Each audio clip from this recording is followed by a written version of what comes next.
Meeting is right exactly on time. So welcome to this Imperial Beach City Council meeting of May 1st, 2019. Happy May Day. And as a courtesy to others, please silence your cell phones during the meeting and engage in a conversation outside the chambers. Our Deputy City Clerk will make an announcement regarding public comment. If you are here to speak under public comments or on a particular item on the agenda, please fill out a request to speak card and turn it into one of our staff members. The cards are located near the doors at the back of the chambers. Madam Deputy, please take roll. Councilmember West. I'm here. Councilmember Spriggs. Here. Councilmember Aguirre. Here. Mayor Dedina. Present. Mayor Pro Tem Patton is absent. Mayor, the Mayor Pro Tem asked me to let you know that he has work until about 7 o'clock, but he'll be joining us as soon as he can. Great, thank you. And now I'd like to invite Julian Gonzalez from Pence Elementary School to lead us in the Pledge of Allegiance. His teacher, Mrs. Jeanette Walker, says, Julian is a hardworking student. He gives his best effort even when the tasks are hard. He's participated in a school-wide Lock of Love hair donation earlier this year. He was excited to donate his hair and have a new look. Julian is an amazing young man who is a pleasure to have in class. He puts a smile on everyone's face. We look forward to hearing about his accomplishments in the future. Thank you so much for being here. And you can come up and give your presentation.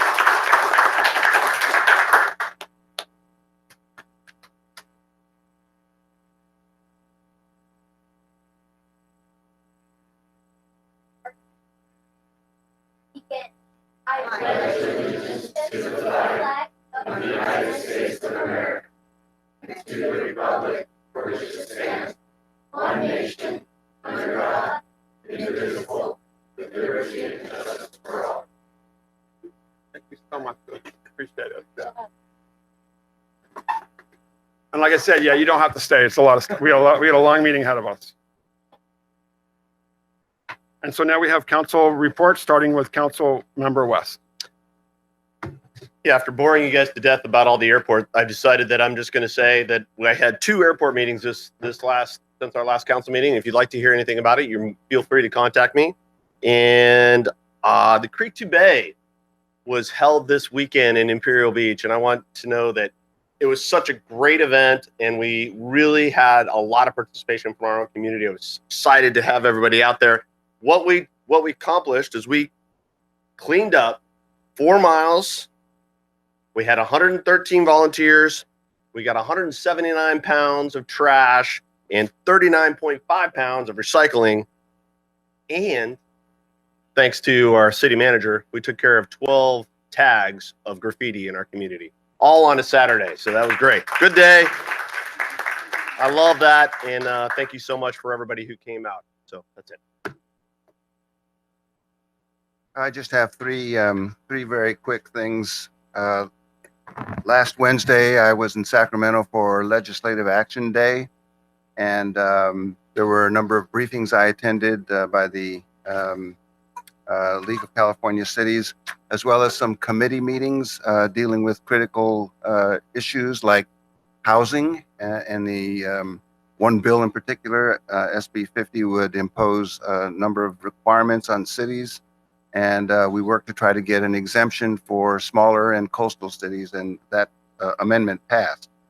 I also chaired the Coastal Cities Group on the same day, later that afternoon. That's the 61 coastal cities along the coast of California, in our meeting with the county coastal group, preparing for our meeting with the Coastal Commission. And the key issues that we want to raise for the Coastal Commission and discuss and refine further are, believe it or not, short-term rentals and sea level rise and all of the various sub-issues associated with those 2 very important topics to Imperial Beach as well as other coastal cities. Very briefly, I attended the county Commission on the Status of Women and Children. Our Senate President, Tony Atkins, was there, as well as Summer Steffen, District Attorney. And they were both very inspiring.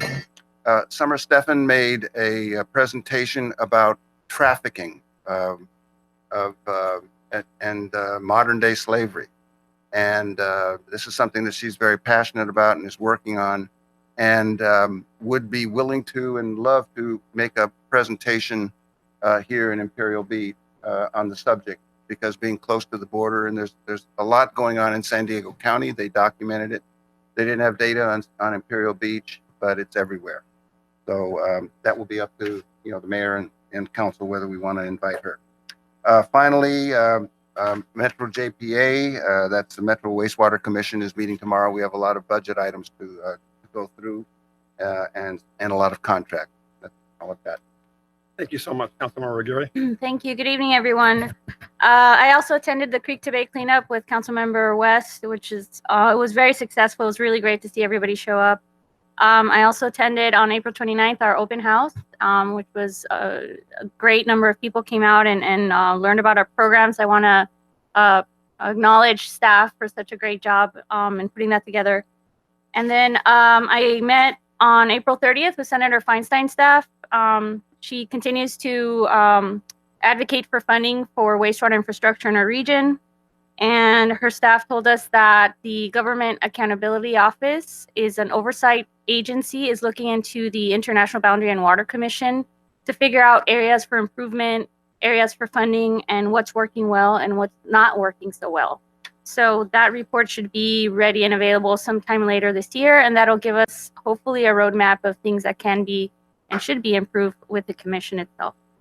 And that's about it. Thank you.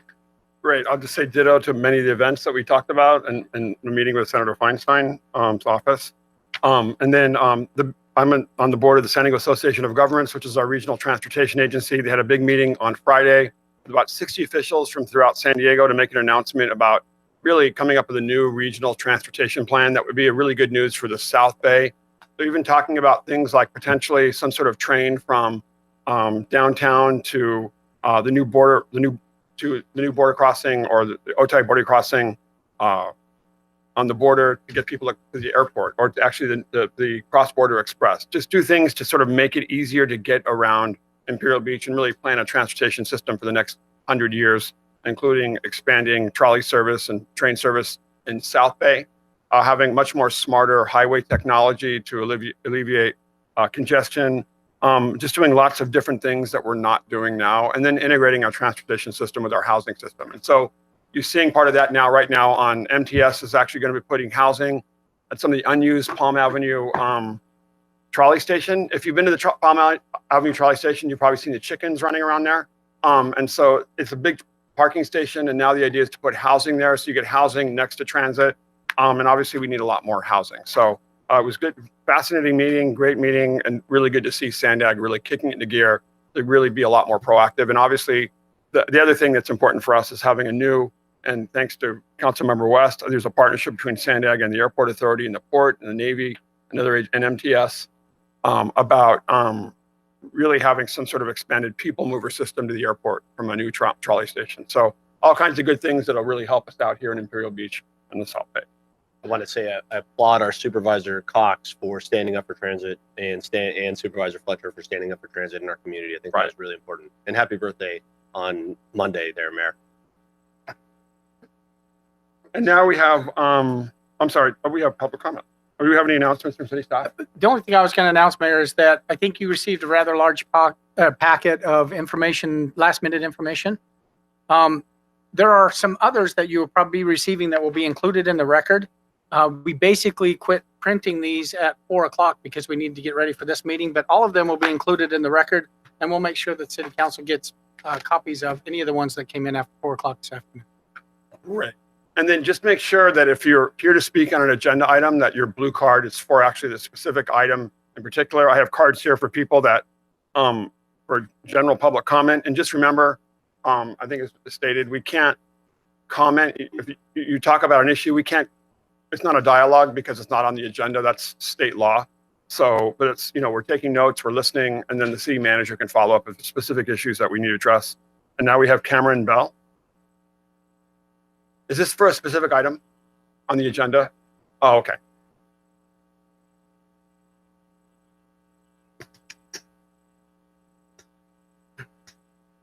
Good afternoon, all. My name is Cameron Bell, and I'm a senior at Mar Vista High School, and I'm a part of the Pcsing program.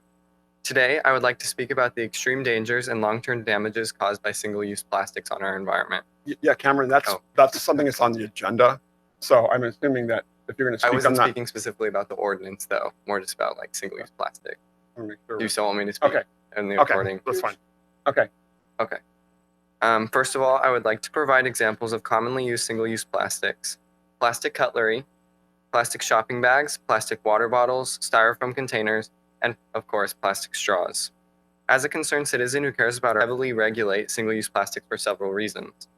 Firstly, single-use plastics pollute not only our land, but also our waterways and our oceans. Secondly, single-use plastics are made from non-renewable sources and therefore contribute highly to our climate's rapid warming. Thirdly, large amounts of energy, often from fossil fuels, are used to make these plastics. Just to give you an idea, the amount of energy it would take to drive half of a mile is the same amount of energy used in making a single plastic bag. To conclude, I would like to remind everyone of two commonly known but ever relevant phrases that I find quite important when discussing legislative issues on the local scale concerning the environment. First, think globally, act locally. And second, every single piece of plastic ever made still exists to this day. Thank you. You're being here. Thank you. All right, Mr. Syverson. Mr. Syverson is followed by, is it Vera Bryant? And then Jason Parrish, Josie Hamada, and then Thomas Kremba. I see we have 2 minutes today. Excuse me? 2 minutes instead of 3 today. There we go. Thank you. How is everyone? Welcome. Thank you for participating. Large crowd. People at home, thank you. My name is Eric Syverson. I came to give a small pollution update like I usually do, but I find that unnecessary. We all know the beach is polluted. We all know there's pollution sitting under my neighborhood at a high tide.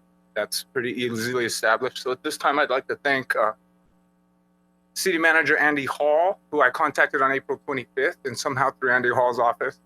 I don't know if it was Andy himself or Chris Helmer or Mr. Dush or one of the other representatives of the city.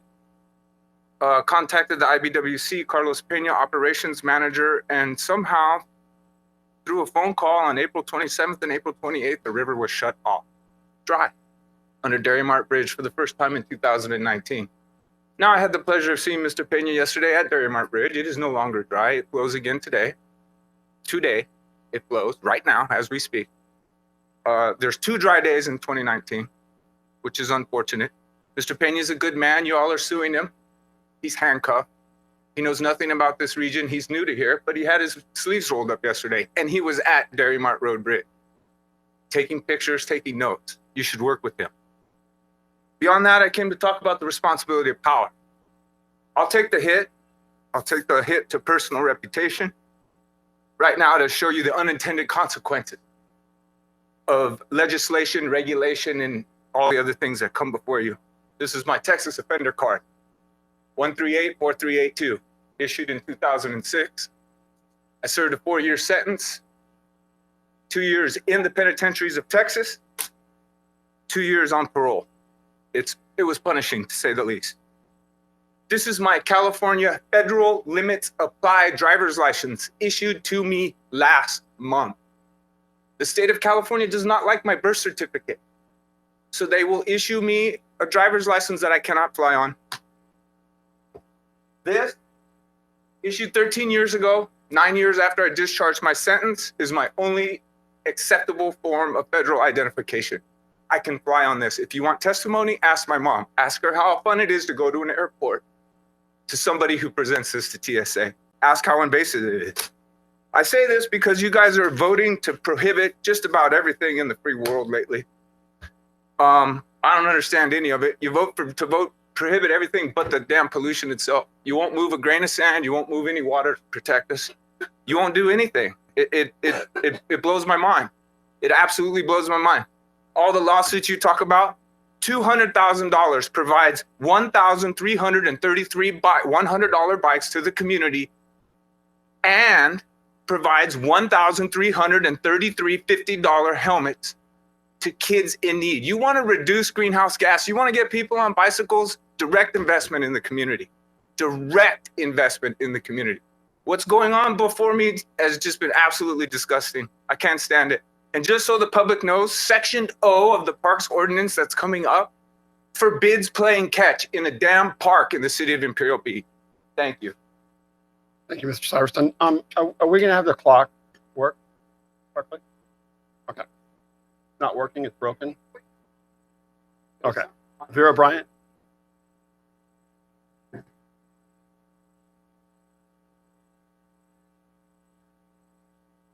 Good evening to all.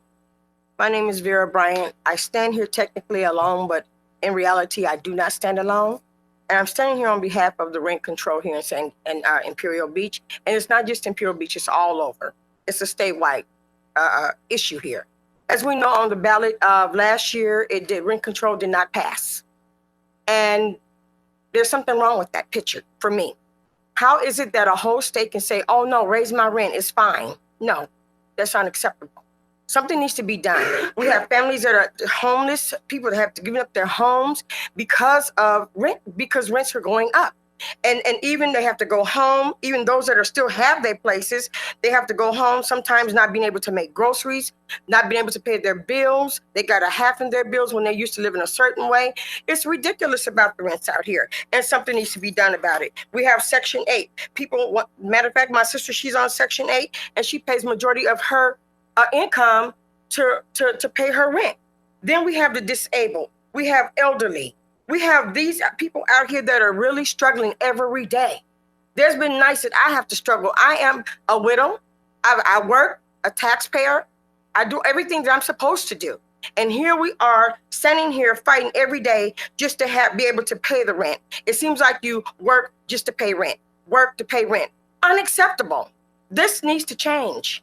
It really does. And it breaks my heart to see so many people, and I am an advocate for those that can't speak. I do paperwork for people. I do unlawful detainers. I do all type of things to fight for them through legal aid. I will help them out. And if I have to stand alone, I will, because I know I got God on my side. I am a woman of God. I'm a prayer warrior, and I'm trusting God that he's going to make this thing right. Because the Bible says that he'll make the crooked straight. It's too much greed going around. People are fighting every day just to pay rent, and all they can just sit back and say and cry. They have no one to speak for them. They're scared to say anything to their landlords because they're for the retaliation. They're afraid to say anything. And this needs to stop. Thank you for hearing me. God bless you. Thank you so much. And Ms. Bryant? Ms. Bryant? Yes, sir. So I'll have the city manager follow up with you. There's we can follow up on the new legislation that that's proposed, that Assemblymember Todd Gloria is proposing about price gouging with renting. Yes. So very great. anyway, we'll make sure we get that information and have them get in contact with you. Thank you, Mayor. And one more thing, briefly, I will be very brief. And on this here topic as well, they are raising the rents instead of coming into the apartments and asking the tenants, what's wrong with your apartment? Can we fix anything? They don't do that. They just raise the rent. I mean, you ought to see where even I live. It's ridiculous. This place has not been touched. And I've done my research on Imperial Beach, and I raised 7 children out here with the help of God. And I'm not going anywhere. I'm not going to leave California. I'm staying here because I trust God that he's going to make this thing right. Thank you so much. We appreciate it. Jason Parrish?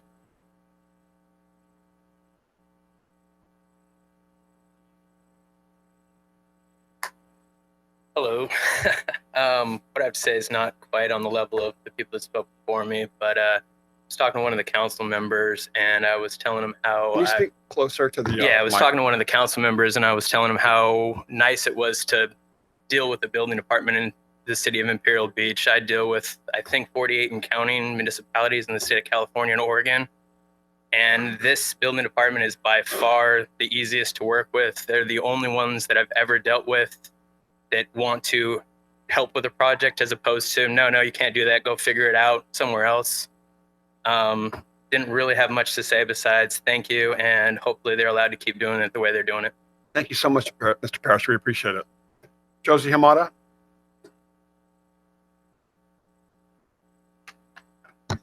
Good evening, Mayor and City Council.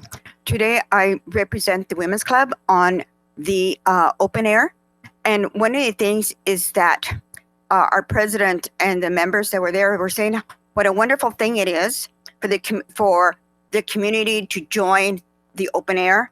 so that there's more the nonprofits are out there so that the community can become aware of all the ones that are there. And some of the nonprofits were missing, but the thing about it is that when it started to sprinkle and rain, I give my kudos to Miss Courtney because she right away knew what she had to do.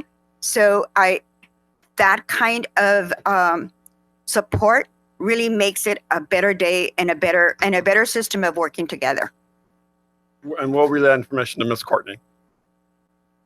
Thank you. Thomas, I'm mispronouncing, is it Krenba? Thomas.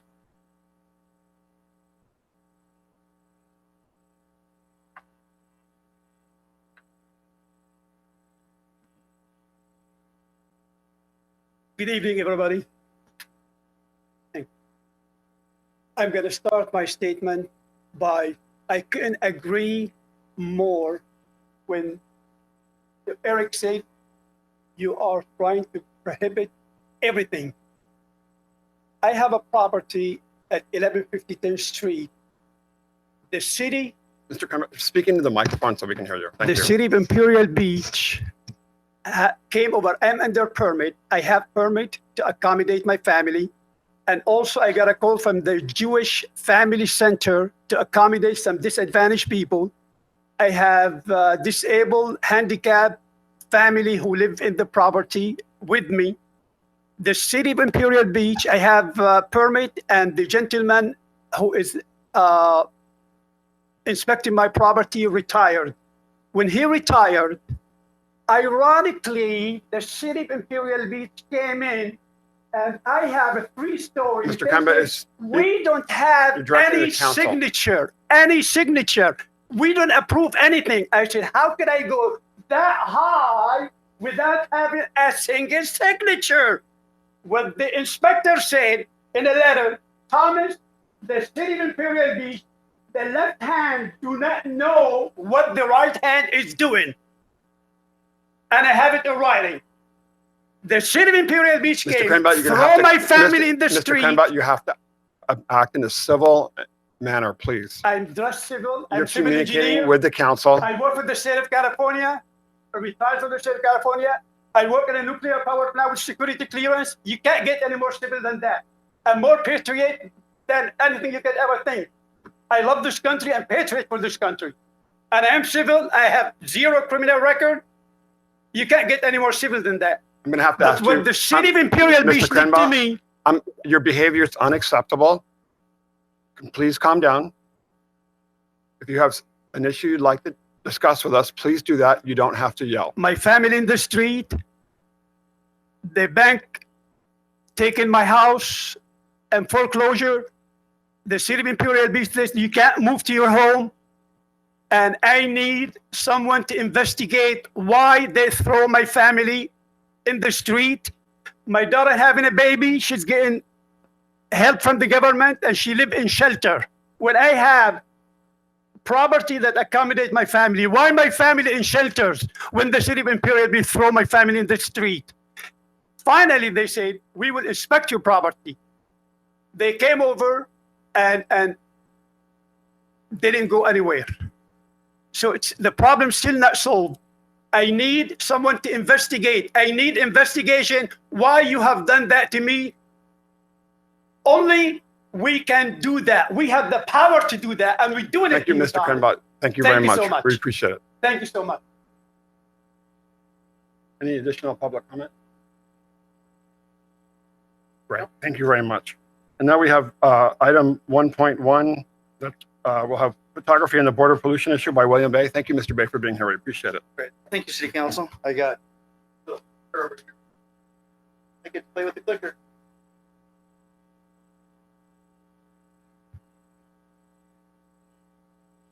There we go. Oh, we're getting it up on the screen. So thank you to the City Council for having me in to share this project. I'd also like to thank Councilmember West and Bethany Case for their interest in championing this project. So my name is William Bay. I currently reside in Chula Vista, but I grew up in here. I grew up here. In fact, my house was right over here on Delaware Street, and that was my first house when I was growing up as a kid.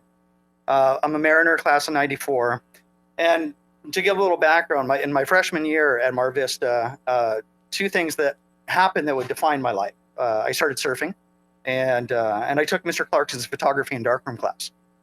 And I've been surfing and photographing ever since then. A little less surfing these days, as you can tell, but it's due to tacos and of course the pollution issues that we're dealing with. So both of these are my passions, and they're inextricably linked to Imperial Beach. They always be. This will always be my home. This is the place I want to be. This is the place I want to surf when I'm not in Baja. And this is also where I continue finding inspiration for my photography. And what I'd like to share tonight is my latest inspiration, which comes from my deeper involvement with the cross-border contamination issues, and specifically the Border Patrol water quality study that no one seems to know about. So this is a study that was performed in a detailed 29 contaminants that have been found at the Tijuana River and the various entry points, Smuggler's Gulch, Goat Canyon. They did this over a 6-month period. And of the 29, only one was at an acceptable level set by the EPA. That means that 28 of 29 things found in the water that comes into Imperial Beach are completely unacceptable. Things like hexavalent chromium, uranium, arsenic, and of course, massive amounts of E. coli and fecal coliform. Now, what does this have to do with photography? Well, I found myself photographing down at the river mouth one day, and these beautiful patterns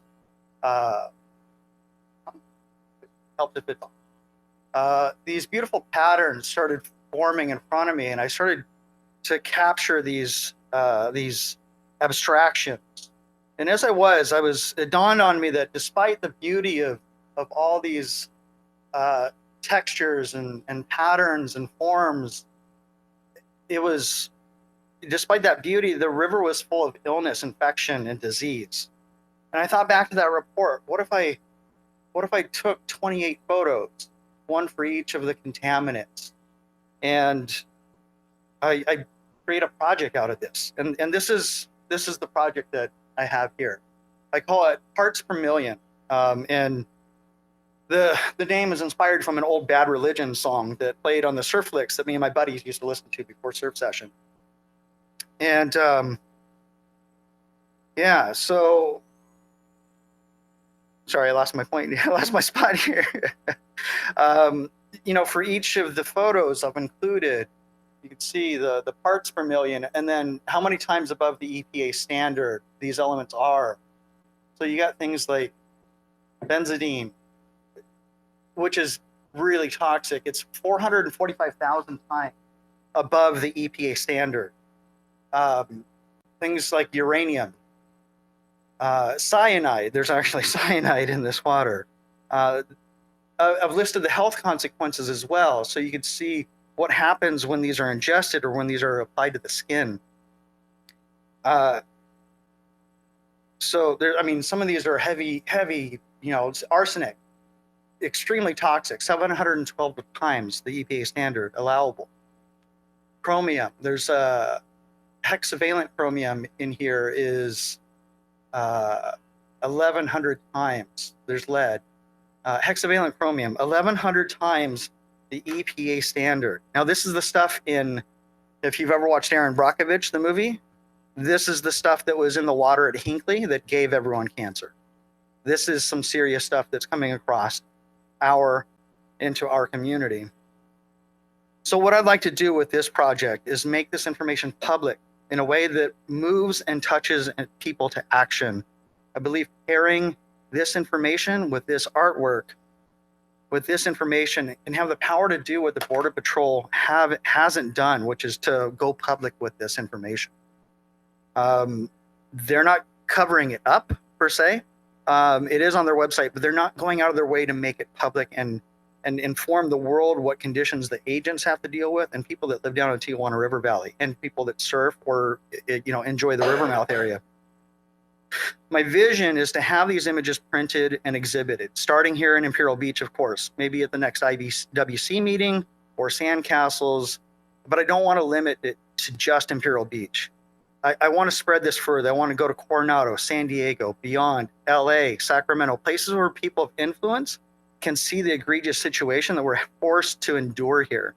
Tijuana, the people there deserve to know what flows through their backyards. In order to realize this vision, I do need some support. The first area of support is to spread the word about this project. It's at my website right now at williambay.com. And you can click on the parts per million link in the menu. So spread it, gallery owners, media, art lovers, public officials, anyone beyond Imperial Beach, anyone that would be interested in this information, the artwork, or a combination. Financially, I'm also looking to raise about $2,600 for printing and framing of an exhibit to put together. And that can also be done at the website. Ann Porter and the IB Arts Bureau have endorsed this project as well. And I'm working with them to find suitable venues for the future. So that's it. My website is williambay.com. And you can find the link at the top menu. If anyone has questions, I'll be here until the end of the meeting as well. Well, thank you very much. Yes. Are there any questions from the council? First of all, I want to say thank you. It's been,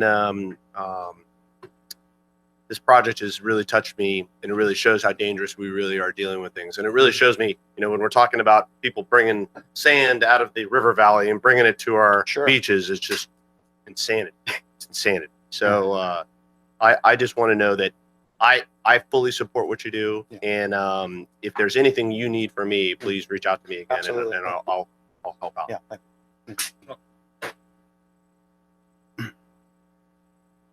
Thank you. I think it's a brilliant idea to combine, you know, art and an art exhibit with content, you know, regardless of what the content is, but this is great content. One of the things I think I would be concerned about is the concentrations and the toxicity that we're talking about here are, at these concentrations, deadly. Yes. But these aren't the concentrations necessarily that exist in the ocean. They're the concentrations through the measurements of the Border Patrol, wherever they took the measurement. Right. I would guess that they're probably in the pooled areas in the canyons. I would just urge that information to be made more clear, because otherwise we're dead already. You know, right. I'm not going for the shock value. Right. If you will. Yeah. Yeah. I'm trying to keep this grounded in reality. But these substances make their way into our environment, into our estuary, into our ocean, and they are still bad, whatever the concentrations are. So I would just urge some sort of a reference point in terms of where we're talking about, and some you know, forget the word, but an explanation, you know, a little bit more explanation. Yeah. Thank you. Thank you. Yeah. Just wanted to thank you, William. I remember when I first met you at the IBWC Citizens Forum meeting, and you've come such a long way, and thank you for your advocacy. And I just want to commend you. These photos are haunting and beautiful, and you're very talented, obviously. And I think that it's such a brilliant idea to pair those results with art, because art speaks to the heart of a lot of people, and if not to all of us. I agree that we should maybe involve Border Patrol, because I know that for a fact that they're not trying to hide these results, of course, but they had a different vested interest, right? Their interest was to figure out if their Border Patrol agents are being harmed in the line of duty, which obviously they are. They are being exposed to these types of pollutants. But I think it's important to make that distinction, obviously, that these are our coastal waters, but the input is going there. We don't know how the dilution rate is working, but I think it's important to make that clarification. And I do have Chris Harris's support on this as well. So and I'm sure Amber Craig and all the different. Well, Amber hasn't seen it yet, but Chris has seen the project, and he's very supportive of it. Yes. So anything at least myself I can do to help, I am happy to support your project. Thank you. Thank you so much. I was down the river valley yesterday, running throughout the entire river valley, and looking at the extensive toxic waste and waste tires and plastics that are everywhere. And then person I was with really got discussing, well, not just about what's coming down in the future and why we're doing this lawsuit and why it's important to have infrastructure to stop this toxic waste from reaching the public. It's now leaching into the entire river valley and our environment, but also to start documenting and cleaning up the extensive toxic waste that's already there. Right. And so God knows what's the result of 6 to 10 feet of plastics that are buried by soil, or how much toxic dumping has gone on the last 50 years that wasn't documented. And if someone has gotten really sick, and my kids have gotten sick, our city manager's gotten sick, our lifeguards have gotten sick. I think most of the members of our council have gotten sick from this. I really applaud you, because I think that's why the importance of having this expanded team and people who can take on different parts of the issue. So you have our support, and we look forward to helping continue to highlight the significant public impacts from health impacts, especially, and environmental impacts from these toxic materials that are being dumped on us. Yeah. Great. Thank you so Thank much. you. We really appreciate it. And now we have consent calendar items 2.1 to 2.6. I would like to entertain a motion to approve consent calendar items number 2.1 through 2.6. So move. Please vote.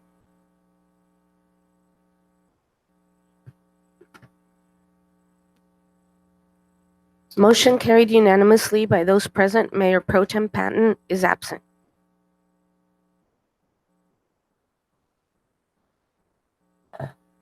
Great, thank you. And now we have item 3.1, introduction of first reading of ordinance number 2019-1182, amending chapters 12.56, 12.6, and 12.68 of the City of Imperial Beach Municipal Code related to tents, screens, canopies, and camping. Lifeguard Captain Stabenow will give the report. Thank you.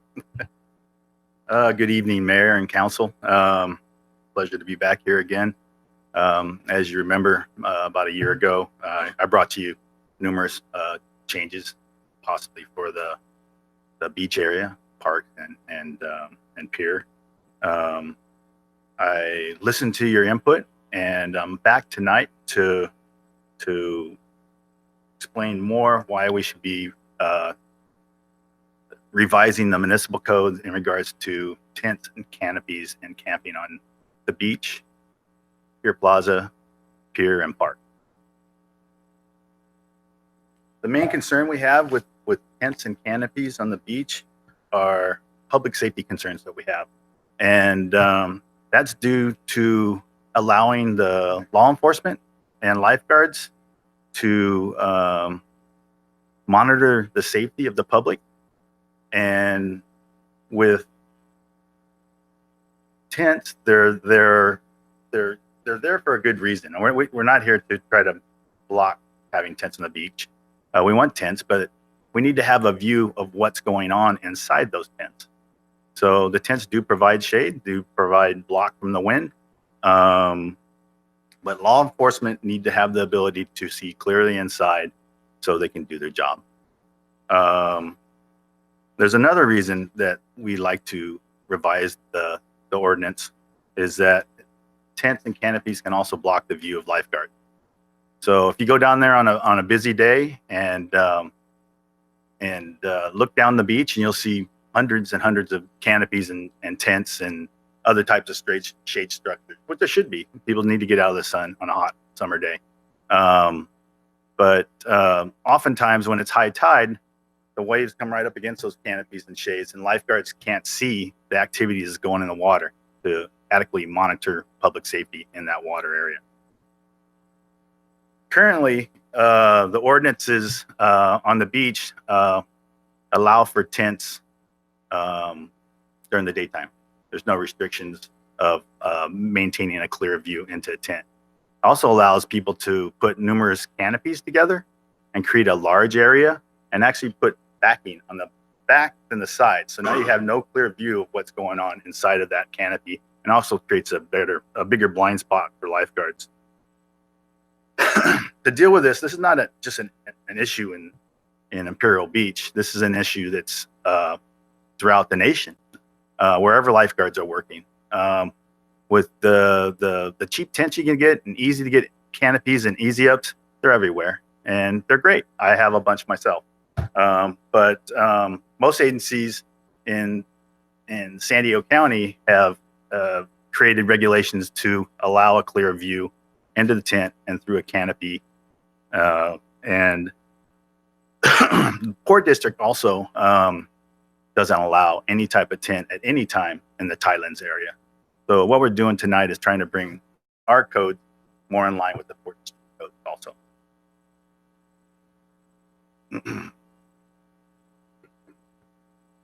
The three main recommended modifications that we're looking into that the city attorney put together in the ordinance. The first one's pertain to the beach, pier, plaza, and parks. Any tent structure must have two sides open and have an unobstructed view of the interior from the outside. Place or erect or set up equipment such as a canopy, umbrella, a wall, or any other object upon the public park or public playground, which may unreasonably obstruct or impede the view of access of public safety personnel at any time. So that's just blocking our view of what we need to monitor. A new one that we're putting in and for the pier is that recently in the last few years, people go out and decide they want to put a tent up on the pier. So you got a 10 by 10 foot tent on the pier. It's really a small space, and we got a confined area trying to put that in where we got vehicles, emergency vehicles, delivery trucks, maintenance trucks getting up and down the pier. So we like to just ban tents and large canopies on the pier all the time. If you look on the last slide I have up there, it shows you last 4th of July. So as you can see, we got lots of umbrellas. We got all kinds of canopies. All of them look like they're open and they have a clear view. But we do want to maintain that ability to correct that if somebody comes down with something that is impeding our ability to do our job. That is my report. Any questions? Great. Thank you very much. Do we have any public comments? No, Mr. Mayor. Council comments, questions? Yes, Mr. Spriggs. Thanks a lot for the report, and thank you, City Attorney, for drafting the ordinance. I just have only one area I'm a little bit confused about, and that's this whole meaning of what we mean by overnight, combined with hours of restriction. There are a couple different provisions that say have prohibitions that apply to tents, etc., overnight between 7 p.m. and I'm sorry, between 10 p.m. and 7 a.m. Overnight between 10 p.m. and 7 a.m. And there are other provisions. There's another one that's more common that says overnight between sunset and 7 a.m. So I guess my question is, is it, overnight is all night. If someone has something out there from sunset to 2 a.m., is that prohibited? Not overnight, or from 10 p.m. to midnight? I'm just not sure whether we're stopping this at a certain hour at night, which would be clearer to say, or using the term overnight and then these hours. I'm not sure whether that helps us for limited duration, but at night kinds of activities that we don't want to see. That clear, that question? Sure. For case law purposes on these types of ordinances, they do recommend having timeframes in there. So overnight would be during that extended time period there. Obviously, camping during regular daytime hour. People are going to be on the beach hanging out during the regular daytime hours. The hours of sunset and 7 are applying to the areas around the beach because the lifeguards are on duty during those times. And the 10 p.m. and 7 a.m. are to comply with our parks. Our parks are closed between 10 p.m. and 7 a.m. So that's why those times were put in there by the city.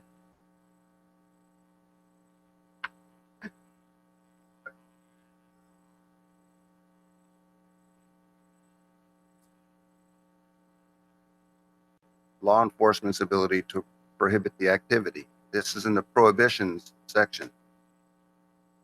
It all depends on the case-by-case review of the factors of the individual situation.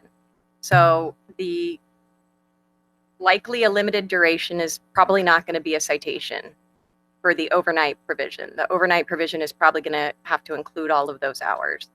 But it does depend on the circumstances, the surroundings, what the, how much camping paraphernalia is there, etc.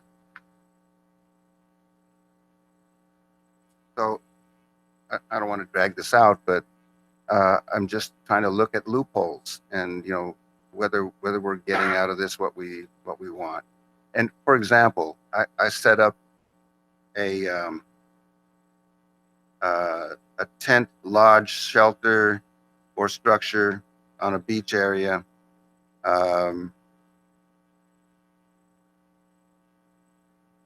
Whether or not it's open, and I set it up at 11 o'clock at night, and somebody comes around. I say, well, I'm just going to be here till 2 in the morning or 3 in the morning. That doesn't seem to me to be illegal under this ordinance, because it's not overnight. So the language that we've drafted complies with the most recent case law in this area. Case law is ever changing with this particular, with these particular things. So we've tried to do the best we can with what the case law is telling us. So this is what we have. We may not be able to prohibit short periods of time. But we've drafted it in a way that is in compliance with the latest case law. No tents, etc., after 10 p.m. Is that a problem with case law? It may be. Suggest that that's what we consider doing, though, because I don't think we're going to get what we want out of this. That's really all I got to say.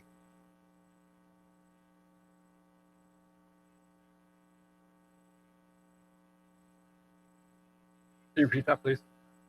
I'm sorry, to make sure I'm clear. What I think the ordinance would achieve our purposes more clearly if it just prohibited tents or any other structures on the beach after a certain time. And that time could be the time that's in here, 10 p.m. But to say overnight is what's prohibited confuses the issue, because overnight means dusk to dawn. Or someone else may define it a different way. So if I'm short of that, I'm good. That's all that I'm saying. The original code was overnight. That's why we put in the time to make it clear, so people understand what those overnight is. So, Well, would it be possible to make a clarification to where you just add no portion of the overnight between being 10 p.m. to 7 a.m.? Is that something we can do, Attorney Lyon?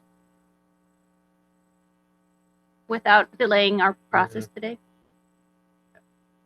Right. So again, what we've drafted, we believe complies with the most current case law out there.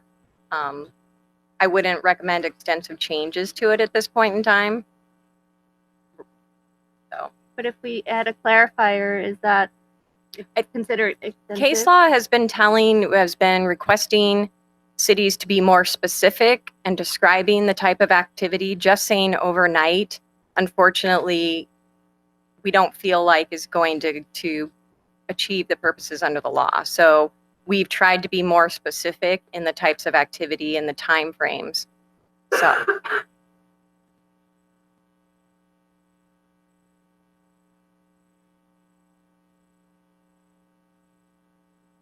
is there a motion to approve? Well, do you want to make a? we have to have the deputy clerk read the title of the ordinance first. So anyway, I just want to make sure. But is there something that we're proposing to do? Yeah, Mr. Mayor. I mean, as someone who spends time on the beach at night and lives on the beach, one of the concerns of I've all never of us. actually been to the beach before, so I know, but I know. I'm joking. None of us have. Yeah, all of us. Right. This is our town. And so one of the issues for law enforcement is always what's going on in the wee hours of the night on the beach. And it's one of the issues that residents, all up and down the coast have. So if we say that the prohibition is to, I'm just going to read what it says and then suggest a change, okay? The prohibition is you can't camp, lodge, or sleep or tarry overnight between sunset and 7 a.m. or at any time to erect, maintain, use, or occupy any tent, lodge, shelter, or structure in the pier plaza of this city. Well, this is the pier plaza. There's another one that applies to the beach. Unless the tent, lodge, shelter has two sides open and there's an unobstructed view, et cetera, et cetera. Well, I think this is kind of an open invitation for people to, and another one prohibits sleeping, camping, lodging, or erecting a shelter. So to me, this is incomplete unless we prohibit someone from coming and setting up at any point in the night, in the evening, as long as they are going to take it down before 7 a.m., which is the way we're defining overnight. Yes, it's defined. Sunset to 7 a.m. or 10 p.m. to 7 a.m. As long as someone complies by, 6:59, there's a loophole here, is all that I'm saying. So I would my amendment would be that we would restrict or prohibit these actions anytime after 10 p.m. If someone would like to argue that that's too early, that's fine with me. But I think that we need some sort of cutoff in order to achieve the purposes of this provision. The only concern I have is one of the major holidays normally goes past 10. Yeah. 4th of July. 4th of July. It's usually we're there until 10:30 or later. Yeah. And I think we can make an exception for specific events like 4th of July. So I'm kind of waiting for the city manager and the city attorney to I think they're discussing possibilities. Mayor and Council, if you will allow this item to be suspended and give the city attorney a chance to look at some of the language and maybe pick this up towards the end of the agenda, we would appreciate that. Okay. So that we still might have an opportunity to introduce the ordinance great. tonight, if we can make that. Do we need to make a motion on that, or? Need to make a motion to suspend this, or Essentially, just continue it till I after other so items. move we continue until later in the meeting to give the city There's- attorney an there a opportunity to look second? at. Second. Oh, we need to vote on that? No, I don't think we need to vote. We just move. We're just Oh, continuing okay. it, right? We don't need to vote on that, right? Sorry. Okay. Thank you very much, everyone. And we're going to move on to item 3.2 now. Introduction of ordinance number 2019-1183, amending Title 4 of the Imperial Beach Municipal Code related to sidewalk vending and categorical exemption pursuant to CEQA guidelines. Assistant City Manager Dush will give the report.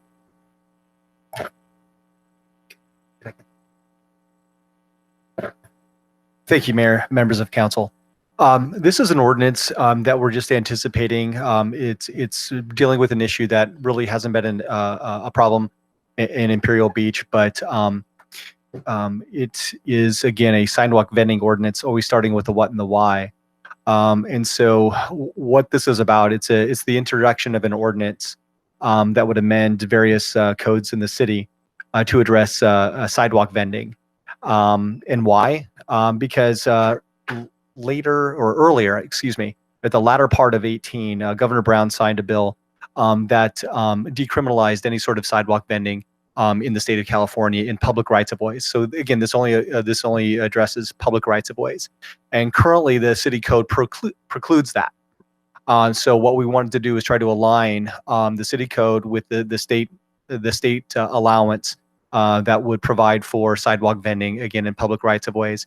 And really the purpose of the amendments that we're looking at is to not prohibit it, of course, but to just address those things that are sort of life safety, to make sure that sidewalks are that there's enough room, that they don't impede ADA accessibility sort of issues, that the police, the fire, and the lifeguards can still get to where they need to go, and also that any special events wouldn't necessarily be impeded by proliferation of vendors that weren't a part of that organization. So that's effectively the essence of this ordinance. I would stand ready for any questions that you would have. Our recommendation is that you would make a motion to introduce this ordinance on first read.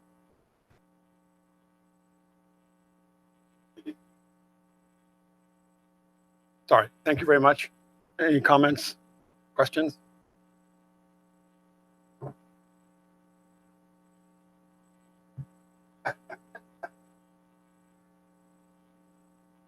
Yeah, just a couple actually. I think this is a really great proposed ordinance. There are in one of the sections, we specifically prohibit certain areas after a lot of findings about, why narrow sidewalk, environmental sensitive areas and that sort of thing. Well, one of them, as mentioned, is the estuary. And I think one of the prohibited areas for vending explicitly should be the sidewalks and walkways around the estuary. That would include, the already too narrow sidewalks on Seacoast Drive. But more importantly, the new project is going to have a boardwalk on the estuary frontage on IB Boulevard between 3rd and Seacoast Drive.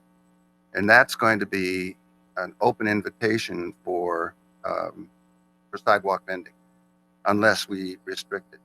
And I think because we've already identified the estuary as an environmentally sensitive area, and we know from experience, our cleanup staff know how much cleanup they have to do after we have vendors and public events and that sort of thing. We don't want any of that getting into the estuary. It will, with the wind and everything else, some of it will. So I think there's a reasonable case to be made that we should just include that as an area where sidewalk vending is prohibited. I guess there are specific prohibitions already laid out, and that would be one of them we'd add. Sorry, Mr. Sorry. Councilmember Geary. Is that are you done, Mr. Sprague? Okay. Councilmember. Well, I guess I think it's good that we wouldn't block the ADA right away and all of that, but I think Council Member Spriggs makes a good point. I'm also curious, if that's the case regarding the estuary, are we going to also limit on the Bayside the wildlife refuge as well? Because the case could be made over there, depending on how we expand our commercial areas there. That's it. That's all I have. Right. So I have to admit I took a little bit of a different idea here. I have always felt like the estuary has had a hard time really getting people to come down here and seeing it. We have this amazing gem that the majority of people in San Diego don't even know about. And I was actually interested, I'm thinking Migratory Bird Day, making sure that we have some canopies along there that the estuary can use to really make it and I thought the boardwalk would be a perfect place for that. So maybe not food selling, but there are other vending things that could be really useful for our estuary itself. So I agree with Councilmember Spriggs on the part along Seacoast that is where the sidewalk is very small. But I was actually thinking our future boardwalk could be an amazing place to have some, I'm thinking Migratory Bird Day. I'm thinking the Restoration Day that they do with it. These are all places that would be a great staging area for people to come to and then go to. So I'm hesitant to say, yes, I would like, I do not believe that the project along IB Boulevard should be limited by our sidewalk vending ordinance. But I do believe along the Seacoast, because that sidewalk over there is anybody who's walked down there, that sidewalk is small. So I'm not in complete agreement, but I'm not in complete disagreement either. I think that there's a portion of it that the sidewalk, there should be no vending along the Seacoast Drive area on the east side of that road. But I think I would say that our future boardwalk would be a great place to have vending. And if I could just clarify, because this, there are nuances in the state law that we had put in here, and as you know, I'm about as sharp as a butter knife, so I had to read it a couple of times myself. But there is a distinction between roaming and then those that are stationary. And so on South Seacoast, they would not be able to set up because the sidewalk is not wide enough. I believe that the minimum sidewalk is 8 feet. So that would address that. But it would not preclude, and the state law, I think, was intentional, at least in the readings that I've had, again, with our attorney Lyons, is that it was not to preclude that in any necessarily specific area, but that you could put in those parameters that we've identified in the code. And again, what this also does is if there are issues, because again, our boardwalk won't be constructed for a little over a year. If we want to look and fine tune that, one of the things what we wanted to do is to introduce this, and Jen and her team did a really good job of putting this together quickly, is because we don't, right now, without the regulations in place, it would impact our special events that are coming up this season, right? And so this would address that.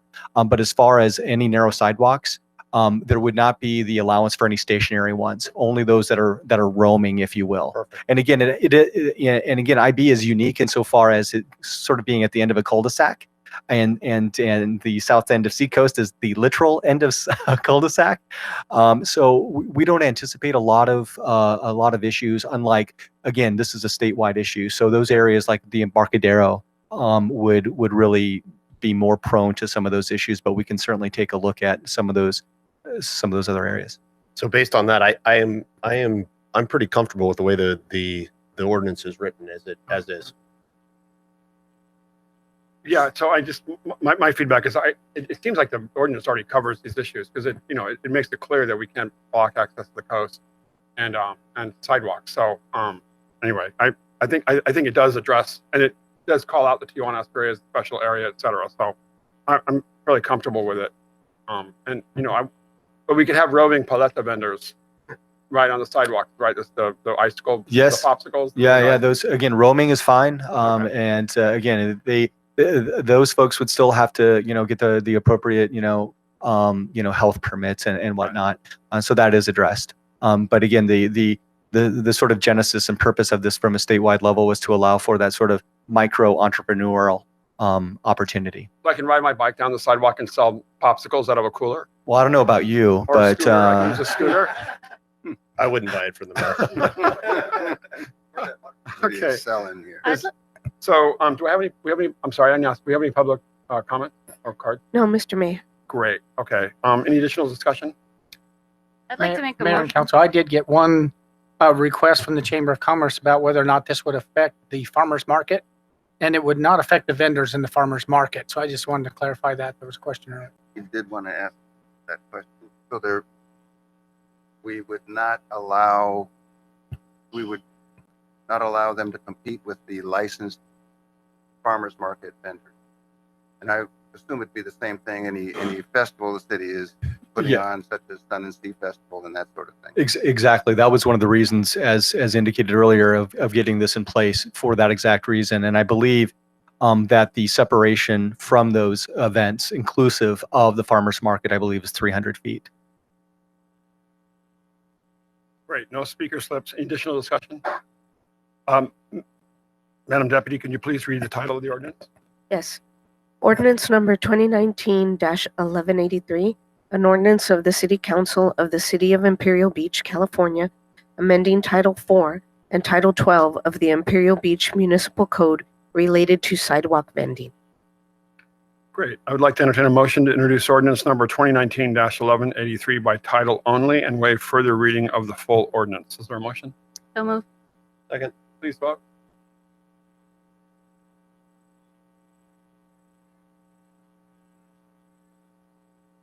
Motion carried unanimously by those present. Mayor Pro Tem Patton is absent. Great. Thank you so much. Thank you, Mr. Bush. Now we have item 3.3, introduction of ordinance number 2019-1181, amending chapter 16.16 of the Imperial Beach Municipal Code regarding a prohibition on plastic food packaging and other plastic materials in furtherance of protecting the marine environment. Environmental and Natural Resources Director Helmer will give the report. Thank you. Good evening, Mayor and Council. This evening, we're bringing back the Marine Protection Ordinance that we discussed about your last City Council meeting. And this ordinance proposes an update to the city's Marine Protection Ordinance to include additional prohibitions on the sale and use of plastic food containers, polystyrene, and other single-use plastic products on there. This is an evolution of our Marine Protection Ordinance that we passed about 1.5 years ago, and it continues to address the issues of marine plastics, trash, and litter on the beach.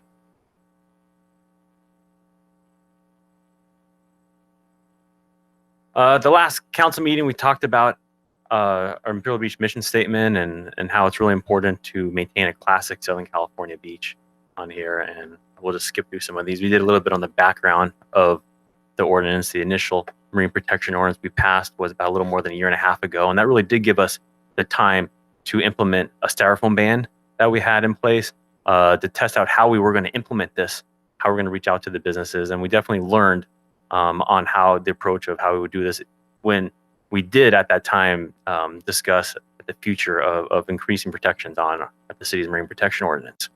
And it also gave the city some time to research some additional restrictions. So this is what you saw last council meeting. The proposed update covers an expansion on the prohibitions on polystyrene products, prohibits the sale and use of food service containers that are non-biodegradable, compostable, or recyclable, prohibits plastic straws, stirrers, and cutlery utensils, and then expands controls on the single-use plastic carry-out bags. And then we had a discussion at the council meeting, and you asked staff to go back and do a little research, and the changes that we made to the ordinance specifically include adjustments to the date of implementation. So we're going to have a 6-month implementation date, and now it's going to be November 15th. Added delayed implementation for the special events, which are important because we want to make sure our special events have time to make adequate changes for the things that are going this summer. Added clarifications to provide how the city is going to include education to our businesses on this. So we're specifically going to include some materials with our business licenses. And then specifically, we looked at the single-use carry-out bags. And we know that there's interest from council to be as stringent as we can. So anything related to city-sponsored events, city special events, events on city property on it, we are going to be more strict than the state law in terms of single-use carry-out plastic bags.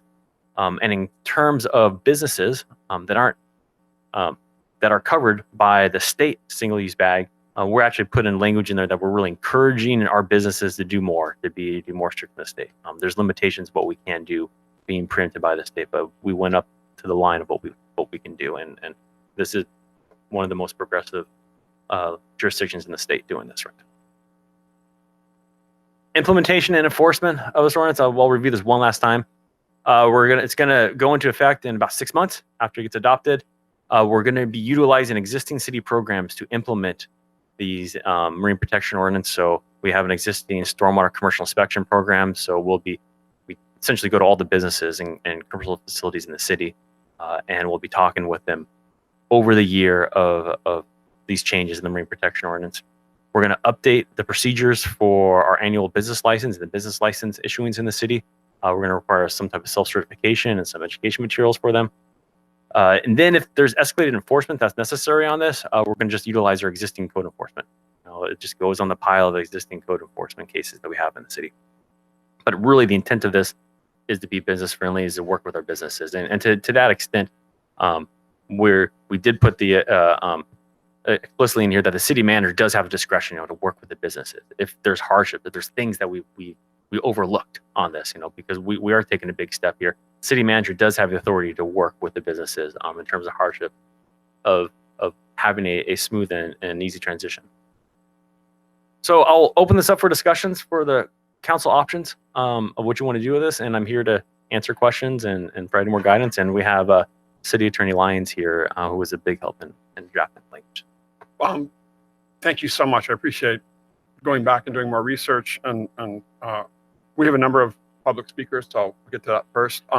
We have a lot of public speakers. And by the way, on the public packet, we have 12 total communications from the public. And of those, only really one person was against the ordinance. And Ms. Fisher, you're here, right? Is that Lynn Fisher here? I think she was. Anyway, just had concerns about the plastic bag phasing issue. Anyway, we have 12 speaker cards. In the interest of time, so we have another issue with lots of people that are going to speak. It'd be great if you could speak for 2 minutes or less. Let me know if you need less time, but anyway, great. We have Dick Pilgrim. And if you could, I'm going to call names. If you could stand up in the order so we can get to the podium after Dick Pilgrim, followed by Carl Bradley, followed by Kaylee Wakefield, followed by Bethany Case. Thank you so much. Always nice to have the legendary Dick Pilgrim here. Thank you so much. Oh, here I go. Okay. Name is Dick Pilgrim, 1182 Fifth Street, Mayor, Council, staff. I think it's wonderful that Imperial Beach is taking this step, making as progressive a step as possible in the prohibition of these plastics. I'm no angel when it comes to use of plastics, I have to admit. And I think this kind of, frankly, help in making us move away from plastic. We have to do it. I think we've all seen the pictures of the extreme destruction of sea life that's occurred. I had a friend who came back from the Midway Atoll Reserve, and he said it's terrible, parts of that out there. The amount of plastics are just amazing. We've seen pictures in some of those beaches in Hawaii, which are bad. Places we don't even think about are being destroyed. And I think we have to have this push to get rid of it. And the more we can move toward it, the better. And although I don't have official confirmation, I think I can speak for the Friends of the San Diego Wildlife Refuges in complete and absolute support of this. Thank you. Thank you, Mr. Pilgrim. Carl Bradley.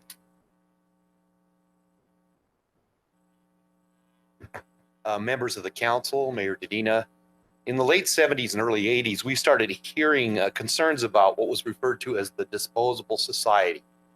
It was about that time you saw the proliferation of disposable plastic grocery bags, plastic containers. And we didn't think it was easy. It's great. You use your whatever you buy and you throw the plastic away. But, the chickens have kind of come home to roost. And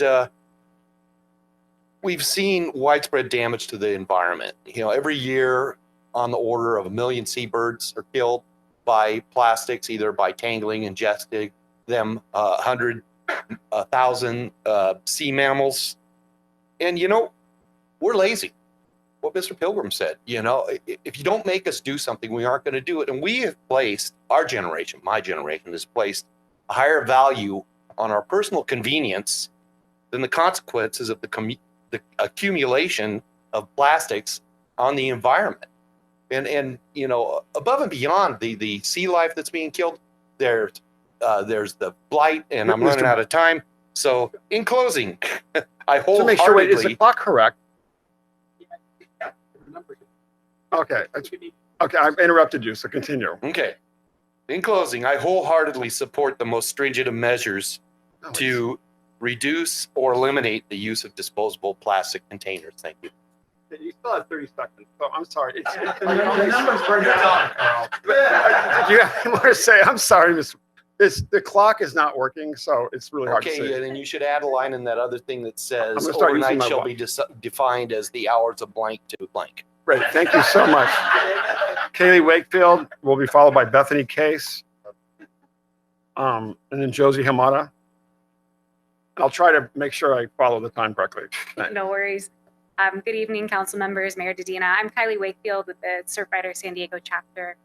I will keep it brief. I just would like to reiterate, we submitted a letter earlier, so I'll just reiterate on that, but I'm here representing Surfrider Foundation as well as the San Diego chapter, as well as all of our California members. We wholeheartedly support this amendment, and thank you for all your hard work on this. I would like to say in 2018, we had over 8,000 volunteers at our beach cleanups.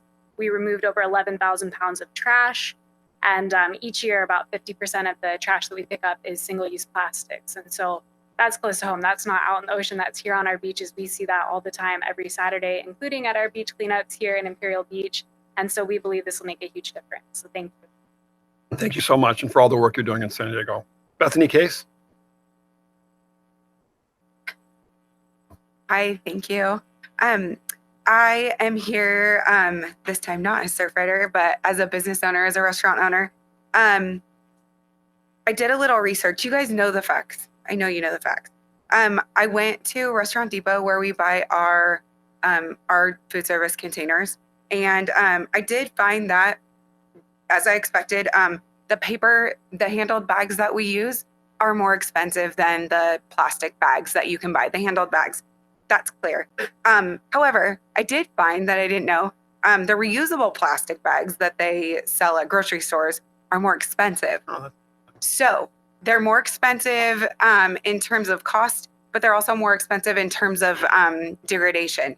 And so using paper is the way to go. Yes, it's more expensive, but it is cheaper than using those thick plastic bags. We are a Surfrider Ocean friendly restaurant. That means that we comply with their rules already. We're actually ahead of, my business is ahead of this ordinance because of Surfrider.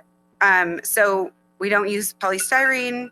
We have reusable tableware for on-site dining. Disposable utensils for takeout are provided only upon request, and ours are biodegradable. We have paper straws. We give discounts for when people bring in their own reusable items for takeout. We don't have any plastic. We use glass, and we have box water, and it's delicious. I'm drinking it right now. There's no weird taste. So my point is, you can do this all. Yes, it's a little more expensive. You may have to raise your prices if you're a restaurant in town just a touch. I don't know if there's a surcharge, if we're able to do a surcharge for takeout, maybe. That's something that maybe can be discussed amongst restaurant owners, but that's all I wanted to say is that we're doing it. It's not a hardship. Thank you so much. We appreciate your leadership. Josie Hamada will be followed by the legendary Mike McCoy, Dr. McCoy, and then Ruth Cole. Let me give you a little story. First of all, I walk this community, and I remember when first you were talking about banning the plastic straws, and everybody got really afraid of that. Well, now I visited the new restaurant, the Sonorense, and the first thing I walked in there is that I introduced myself, and the owner, Olga, said, I need to show you something because I want to be part of Imperial Beach. And to be a part of Imperial Beach means that everything is recyclable and everything is done what's going to save the planet and the ocean. She goes, I want to be part of Imperial Beach. So even though it might be a little bit more expensive, she said, but she says, if we think about our children and our grandchildren, then we need to think about that. So that's my little story. So what I wanted to share, just facts. 8 million plastic pieces of plastic pollution find their way into our ocean. There may now be around 5.5 trillion microplastics pieces float in the ocean, weighing up to 265,000 tons. Plastic consistent make up 60 to 90% of all marine debris. The other thing that bothered me the most was the average American throws away 185 pounds of plastic per year. Now, the greatest thing that I saw was the Great Plastic Garbage Patch that is located north of Pacific Gyre of the coast of California, twice the size of Texas. Ms. Amata, can you wrap it up? Yeah. Nice. So if those of you have not seen anything, then I agree with this. Thank you so much. Dr. McCoy? Such a pleasure to see you. Thank you so much for being here. I tell you what, I appreciate what you're doing with this ordinance. This thing You came here and you broke our microphone. Boy, I'll tell you, that's plastic on there. So we're gonna have to get rid of this microphone. I wish I'd have brought some pictures of birds I've had to deal with this issue. It's pretty interesting. It's pretty nasty. Anyway, I'm going to just read what I wrote here. Rachel Carson's Silent Spring in 1962 is frequently regarded as the beginning of the modern environmental movement. It was to Dr. Albert Schweitzer that Carson dedicated the work, and she opened her text using the words, "Man has lost the capacity to foresee and forestall. He will end by destroying the earth."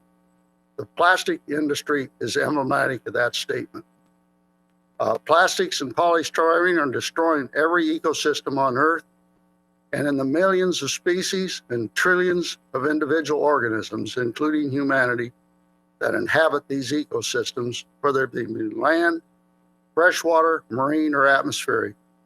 I want to commend you, all of you, for taking a bold move forward to address this issue by banning plastics and polystyrene from our waste stream. It's important that the implementation of this ordinance be well understood within the community, decreasing resistance by business and general public. If we do not act on this now, future generations of all species will pay the ultimate price. With proper introduction and understanding, this ordinance will not only serve our community, but will have a ramifying effect on other communities across the state, the nation, and beyond. To paraphrase the astronomer Fred Hoyle, the proper implementation of an idea can have a powerful impact on history.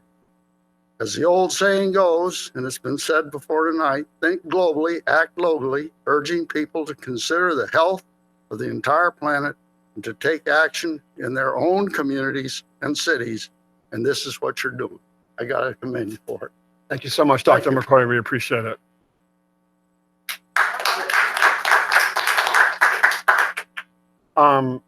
Ruth Cole says, I don't need to speak, just comment. I support the ban on plastics and IB. Thank you, Ruth. And now we have Anibal Mendez. Is it Anibal Mendez? He supports, if he's not here to speak, he does support the ordinance. I think I'm pronouncing that correctly. Arturo Angeles says he supports the ordinance. Arturo, are you here? Rick Bates supports the ordinance. Is Rick here? Anybody? Oh, is that? Thank you, Rick. Arturo here as well. Okay, I'm sorry, not Arturo, but Anibal. Okay. Thank you so much for being here. Thank you. My name is Rick Bates. Good evening, council members, Mayor Dedina, staff. I'm a local resident on 13th Street. I don't want to kind of go over everything everybody's been talking about already. But I think it's great that this is a trending practice in municipalities all throughout the country, particularly here in California. I think it's primarily important for these coastal municipalities to take this very seriously.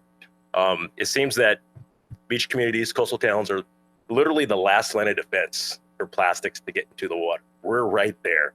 So I think it's really great that we're taking this to the next level. Already introduced it in 2017 and now expanding on it. And yeah, I think it's great. Thanks. Thank you so much. We really appreciate it.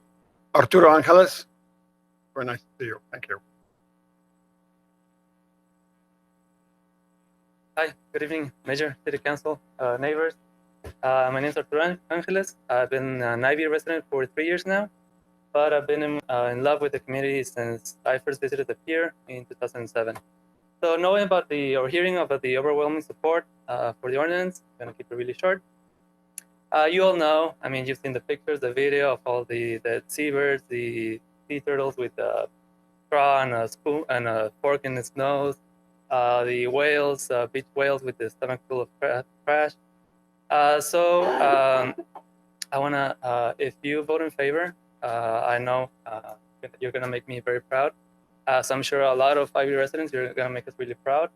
And you're gonna become the persons that when I see at the beach, I'm gonna point to, and I'm gonna bend down and tell my son, like, look, that's the person that because of that person, you have right now a cleaner beach and a cleaner ocean. So let's go thank them.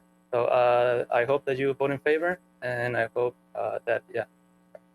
Thank you, Arturo. And I want to thank you also. You played a major role in getting Tijuana to ban plastic bags, and you've been an evangelist on the other side of the border to really crack down on all the illegal dumping and single-use plastic. So it's really important. So thank you so much for your leadership. We really appreciate it.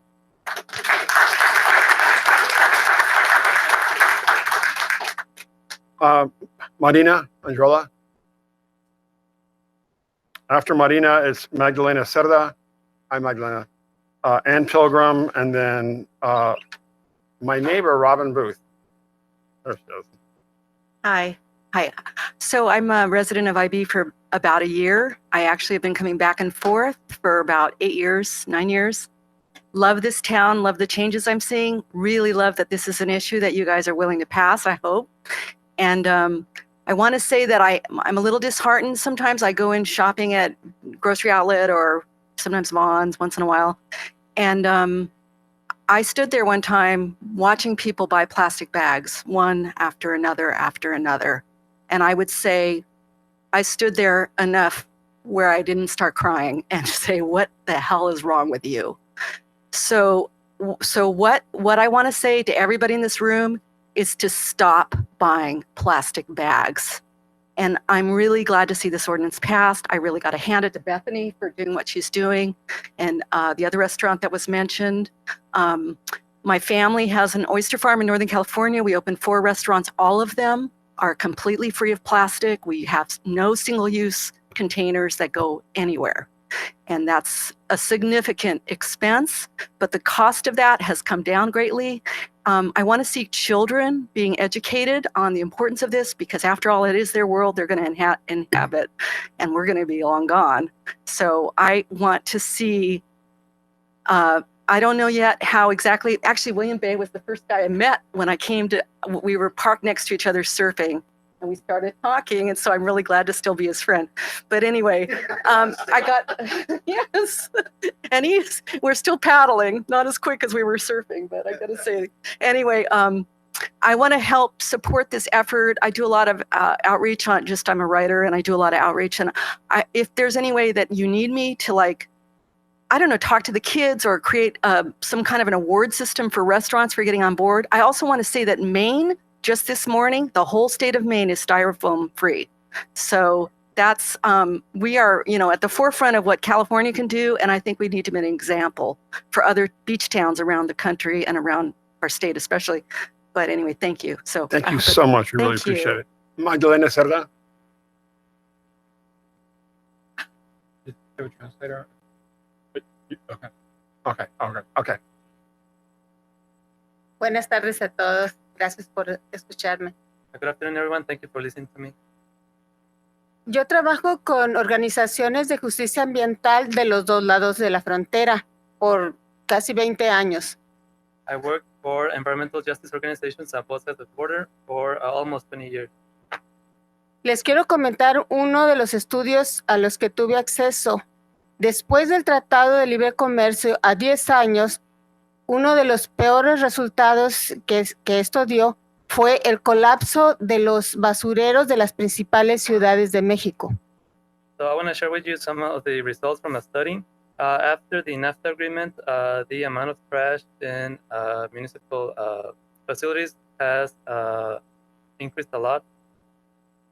Sí, resulta de que el tratado transformó uno de nuestros consumos. Toda la comida empezó a comprarse empaquetada en papel, en plástico, 2 y hasta 3 empaques. So after the treaty, most of the purchased food was packaged in plastic, sometimes 2 or even 3 bags. Lo que quiere decir que aunque la basura de plástico no vaya a la playa, aunque se vaya a los basureros, esto es la naturaleza no lo puede mitigar por sí misma. So even if the plastic pollution does not go to the ocean and goes to the municipal trash facilities, the Mother Nature cannot deal with it, cannot degrade it. Yo vivo en una casa muy bonita de Imperial Beach. I live in a very pretty house at IB. Es el lugar donde he vivido mejor. That's where I've spent the best years. Y quiero estar orgullosa de vivir en Imperial Beach. Si esta iniciativa se firma, estaré muy orgullosa de mi ciudad. And if this ordinance passes, I'll be very proud to be in the city. Thank you. Thank you, Magdalena. We really appreciate it. Thank you, Arturo. Now we have Ann Pilgrim. Oh, you just support, okay, you support this. Good, thank you. And we have Robin Booth. Did you want to speak or do you just want to? No, you have to come up here or yeah, sorry. I was and not speaking. But I will say that not a week goes by that I don't have to drive from the Tijuana estuary to Project Wildlife or SeaWorld with some kind of a sea life that is entangled in plastic. And it is depressing. It's depressing when things die in your arms on a weekly basis because people are pigs. And if you want to see what plastic pollution looks like, if you go to the Cays at that little park on the bay in the winter, it's unbelievable. I mean, everything from, 30 plastic balls and people's tents and people's chairs and styrofoam and everything else that washes up. It's unbelievable. So that's my case. Thank you so much. That's it for public comments. And just to summarize the public comments, we had 12 communications via email and letter.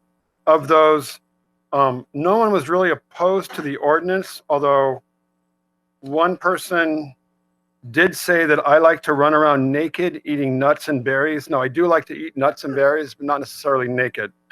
But he wasn't against, he was against the bag ban, but not necessarily against the ordinance. And then Ms. Fisher did say that, Ms. Fisher did say that she wanted a more phased issue of the plastic bags, but since we're not addressing that, that's fine. But we had 14 speakers, all of whom support the ordinance. That's of the 26 total, only two people expressed some reservations, but nobody was opposed to the ordinance. So 100%, or I'm sorry, of those 24 were completely in favor and 2 expressed some issues, but we're not against it. And so, council comments, questions, Mr. Homer? I mean, I think everyone knows how I feel. I feel very strongly about this issue. As someone who's worked for the last 12 years doing cleanups in the Tijuana River Valley and seeing firsthand the tsunami of plastics and styrofoam that are trapped there, some areas 12 feet deep, it's beyond depressing, as Robin was saying. It really is sad. And I think that we have a perfect opportunity to lead the way. I mean, it really does all start in personal responsibility and behavior, right? Like if we just, for convenience, forgot to bring our reusable bag and decide to buy a plastic bag, or because, you're used to drinking out of a plastic straw, all it takes is like just move over to a metal straw. It's just little things that can make such a big difference. And I am very cognizant about the fact that we passed the ordinance over 1.5 years ago, and guess what? Now the city of San Diego passed their own styrofoam ban. It does have a ripple effect, and I think that obviously the overwhelming support is very telling. Our community's behind this, and we need to take action. And it's not just for our environment. It's not just for our marine mammals that continue to wash up with over 80 to 90 pounds of plastic bags in their bellies, which is just terrible, but for our children's future. I mean, I was just looking up CDC reports. The latest one, over 92% of people tested positive for BPA. Chemicals leaching into our bloodstream, causing cancer, causing endocrine disruptions, causing infertility and liver disease. I mean, this is the world that we're going to leave our children. We need to be cognizant of that, and we need to take action. And I'm just incredibly proud of everybody who came out today in support of this ordinance, because I think that that's what we as a body were elected to do, is to be bold, to be brave, and to have that leadership. Great, thank you so much. Councilmember Sprague. I second everything that Councilmember Gary said. And I would just add one other piece of evidence. I don't know how many of us have seen the report that even our plastic water bottles contain particles, microscopic particles of plastic that we ingest. And how much of this can we take? We are endangering ourselves by not taking strong action to fight the plastics industry, which is really what this is all about.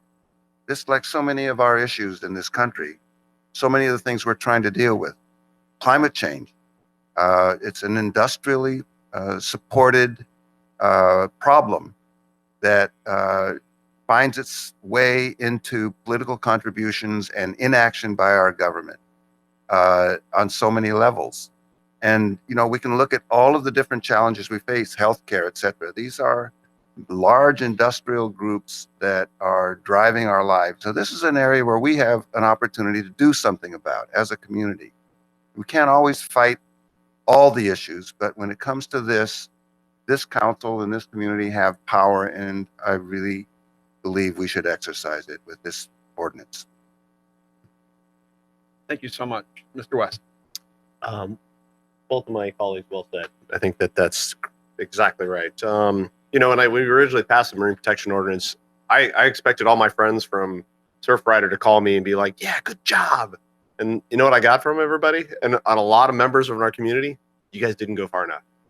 It was like, you need to be stepping up to the plate and being the leader, because this town is full of leaders. We are all leaders, and we can be leaders on this. And I think that that's what's so great about IB. We are a leaderful community in many ways. So I am very happy that I saw my good friend, Bethany Case. Thank you so much for coming, because I think it's important to realize that businesses can succeed. They use the ocean-friendly restaurants as a way to get surfers to come patronize those places, and it works. So if you become an ocean-friendly restaurant, you're actually getting more business than you actually believe. So it's a great thing. So, but I think this is a Marine Protection Ordinance 2.0, because we know we need to go after next. Now it's the cigarette butts. The cigarette butts just became on our beaches, besides sand, that's the most prolific thing on our beaches, cigarette butts. So I just reached out to I Love a Clean San Diego, and we're gonna work on getting ash cans. Mr. Helmer and I were talking the other day. We're gonna make sure we're starting to get these ash cans throughout our community, so we can have that depository. And I know my friends at Surfrider will help me out on that as well. So we are gonna get there, and I wholeheartedly support it. Great. Any comment? So I want to thank the community for coming out. Really impressive leadership. I want to thank Mr. Helmer. Thank you for working on this along with Mr. West. And so I think the big issue for me is the big lie out there is that somehow this is recyclable or it's decomposing. It's not. China is no longer accepting our recyclables, and it's everywhere now. It's exploding around the world, and it's 6 to 10 feet deep in the Tijuana River Valley. But what's really concerned me is, and I gave a talk in La Jolla today, and I gave a talk in La Jolla at UCSD yesterday, by the way, with a professor who runs they have an algae institute. He's a biology, I forget his name, and they had these UCSD flip-flops, and I'm a UCSD alum, and I'm like, oh, I want those, and they're made out of algae. So he's trying to figure out an alternative to plastic. Brilliant guy. So the reality is the plastic industry knows this is coming to an end, and they're already funding research into alternatives. But what more concerns me is that it's everywhere, all over our streets. It's over the freeway. Start looking at the freeways. It's unbelievable. I've never seen anything like it in my life. There's garbage everywhere. We can no longer control it. It's all over our streets. People literally take bags of garbage now and just toss it on the freeway. They actually open up bags and then let it just go along for miles. Caltrans can't keep up with it. It's costing them millions and millions of dollars because we become a country of litter bugs. We've become a world of litter bugs. So it's up to us to take responsibility and leadership. Now, LA is going to do this. Mayor Garcetti of LA announced that they're going to do this. It's going to take them 10 years. That was really embarrassing. But there's an article in the paper today about Capri, a beautiful island off of Italy, and they've banned plastic altogether because their entire, they can no longer have any, the landfills aren't taking any more plastic from all the visitors. So anyway, I'm really proud of this community and the city and the staff. Thank you much. And our council for hopefully supporting this. Anyway, is there a motion? I'm sorry, Madam Deputy, would you please read the title of the ordinance? Yes. Ordinance number 2019-1181, an ordinance of the City Council for the City of Imperial Beach, California, amending Chapter 16.16 of the Imperial Beach Municipal Code regarding a prohibition on plastic food packaging and other plastic materials in furtherance of protecting the marine environment. Great, thank you so much. I would like to entertain a motion to introduce ordinance number 2019-1181 by title only and waive further reading of the full ordinance. So moved. Please vote. Can we get an oral vote, please? All those in favor? Aye. Aye. Any opposed? Any abstained? Motion carried unanimously. Thank you. Thanks, everyone.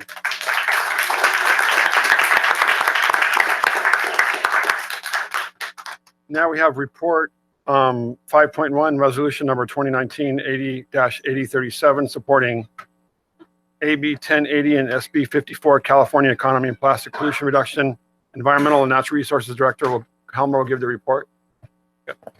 Mayor and Council, these are two bills that are making their way through California, and there's numerous bills, and it's kind of appropriate why this comes after our marine protection ordinance. It highlights why it's important for local jurisdictions to take action on addressing single-use plastics, but also more importantly, why it's important for the state to take actions that they do to address single-use plastics. And more importantly, these bills are, even though they're still working their way through the state, it's something that we can get behind because it addresses what we really need to do. The product manufacturers and the packaging companies, and directing them to really work with the waste management companies, because in reality, the product manufacturers aren't necessarily working directly with some of the waste management firms. So things that are recyclable aren't necessarily recyclable. So there needs to be more accountability and actually more state level leadership in ensuring that we have better life cycle management for any plastic materials. So that'll just turn over to you guys for a discussion. We have some public speakers, and I'm gonna make sure, Marcus Booth, Eccles Booth, did you want to speak or just me, the list is? Okay, so you support 5.1, thank you so much.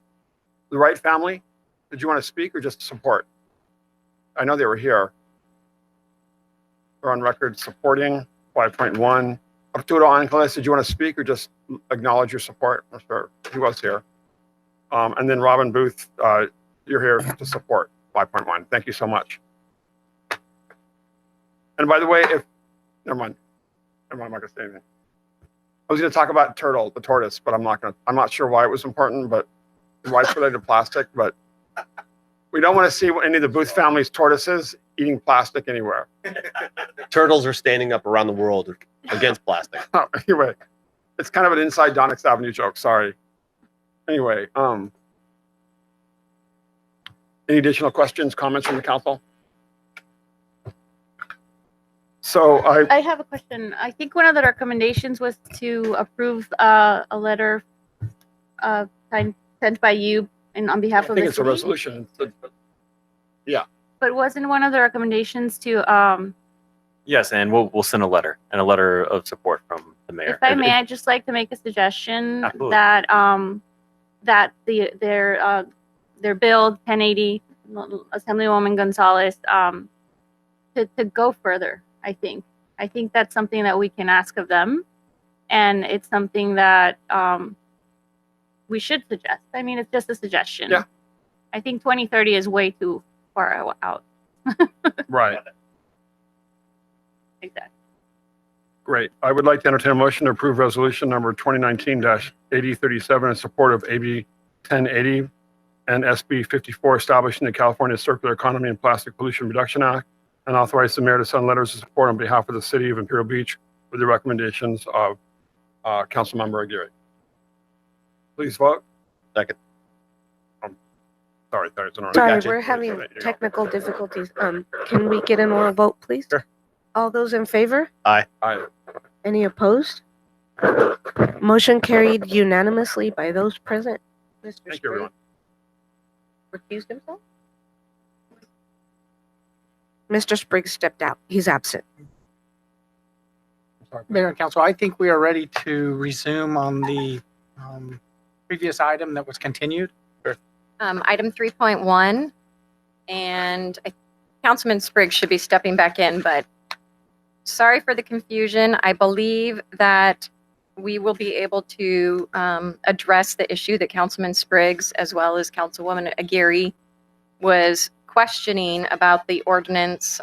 This is related to the tents, screens, canopies, Ordinance 2019-1182. I believe if we remove the word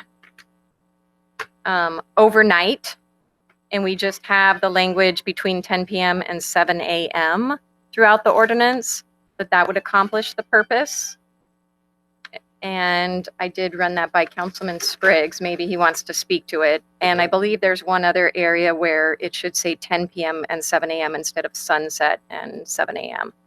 So if the council's inclined, I can read those changes into the record, and then you can make a motion to approve the ordinance as amended. Would that work? Okay. So on page 4 of the ordinance, new section AA, we will remove the word overnight in the last sentence of that section. And under BB, we will also remove the word overnight in that section, and we will change sunset to 10 p.m. because this relates to parks, and parks close at 10 p.m., not at sunset.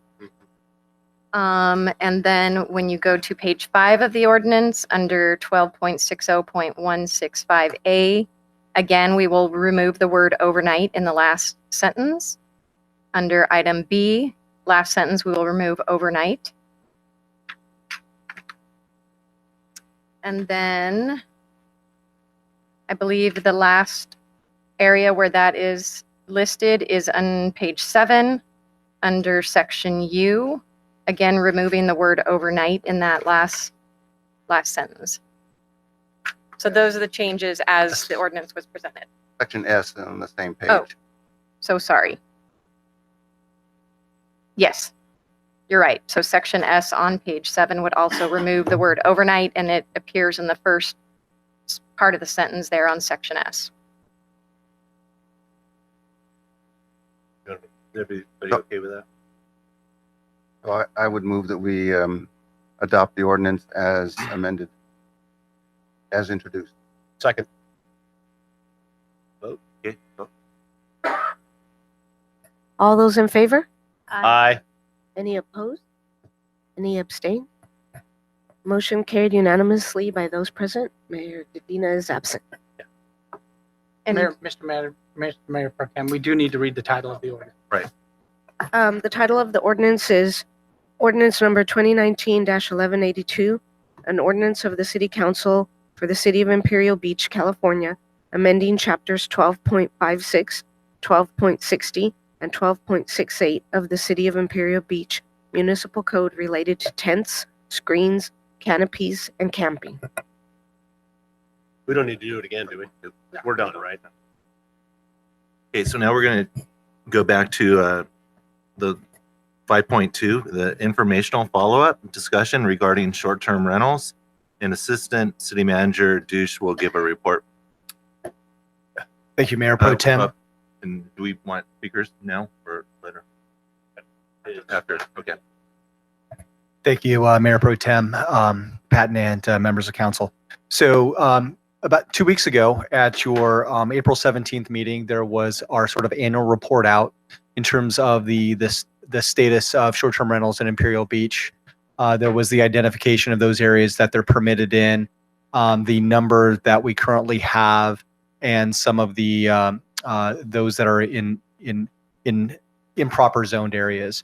And so this item is effectively a sort of an affirmation of what we had heard and what we've done, or excuse me, what we'll be doing relative to enforcement, and just an update with a meeting with some of the folks in one of the areas that seem to be acutely affected by short-term rentals. So what we heard at the April 17th meeting was that again there was a discussion item about should short-term rentals be should be expanded, and we heard resoundingly that after again a very robust discussion that they should not be. Additionally, there was an item that was brought up as it relates to affordable housing and short-term rentals, and that's a discussion that will certainly be upcoming as we move forward with our required housing element. I think I had mentioned, and it's outlined in the report, that every 8 years, as required by state law, the city has to do a housing element. As a part of that, preceding that is the RHNA, which is a Regional Housing Needs Assessment. And that is a process that is currently going through the methodology discussion right now with SANDAG. And SANDAG is sort of our regional clearinghouse as it relates to the number of units that communities are supposed to sort of produce in terms of affordability. And this issue becomes a discussion item as it relates to short-term rentals because, again, one of the items that was discussed was when those items are exclusively pulled out from that pool of housing stock, that can tend to drive prices. And so again, I think that as we move through the process with the housing element following RHNA, and again, we will likely be kicking off the RHNA request for proposal, or the housing element, the end of this year, working on that in 20, so we can adopt it by 2021. And so as a part of that discussion would be this affordability component.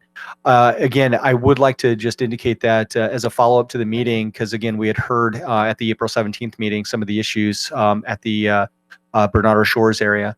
And I met with the management company, I met with the HOA president, and had identified some alignment between the city code requirements that are outlined within our the resolution that we have in place on how they need to operate, as well as some of the operational characteristics that they can deploy on their side of the equation relative to the HOA.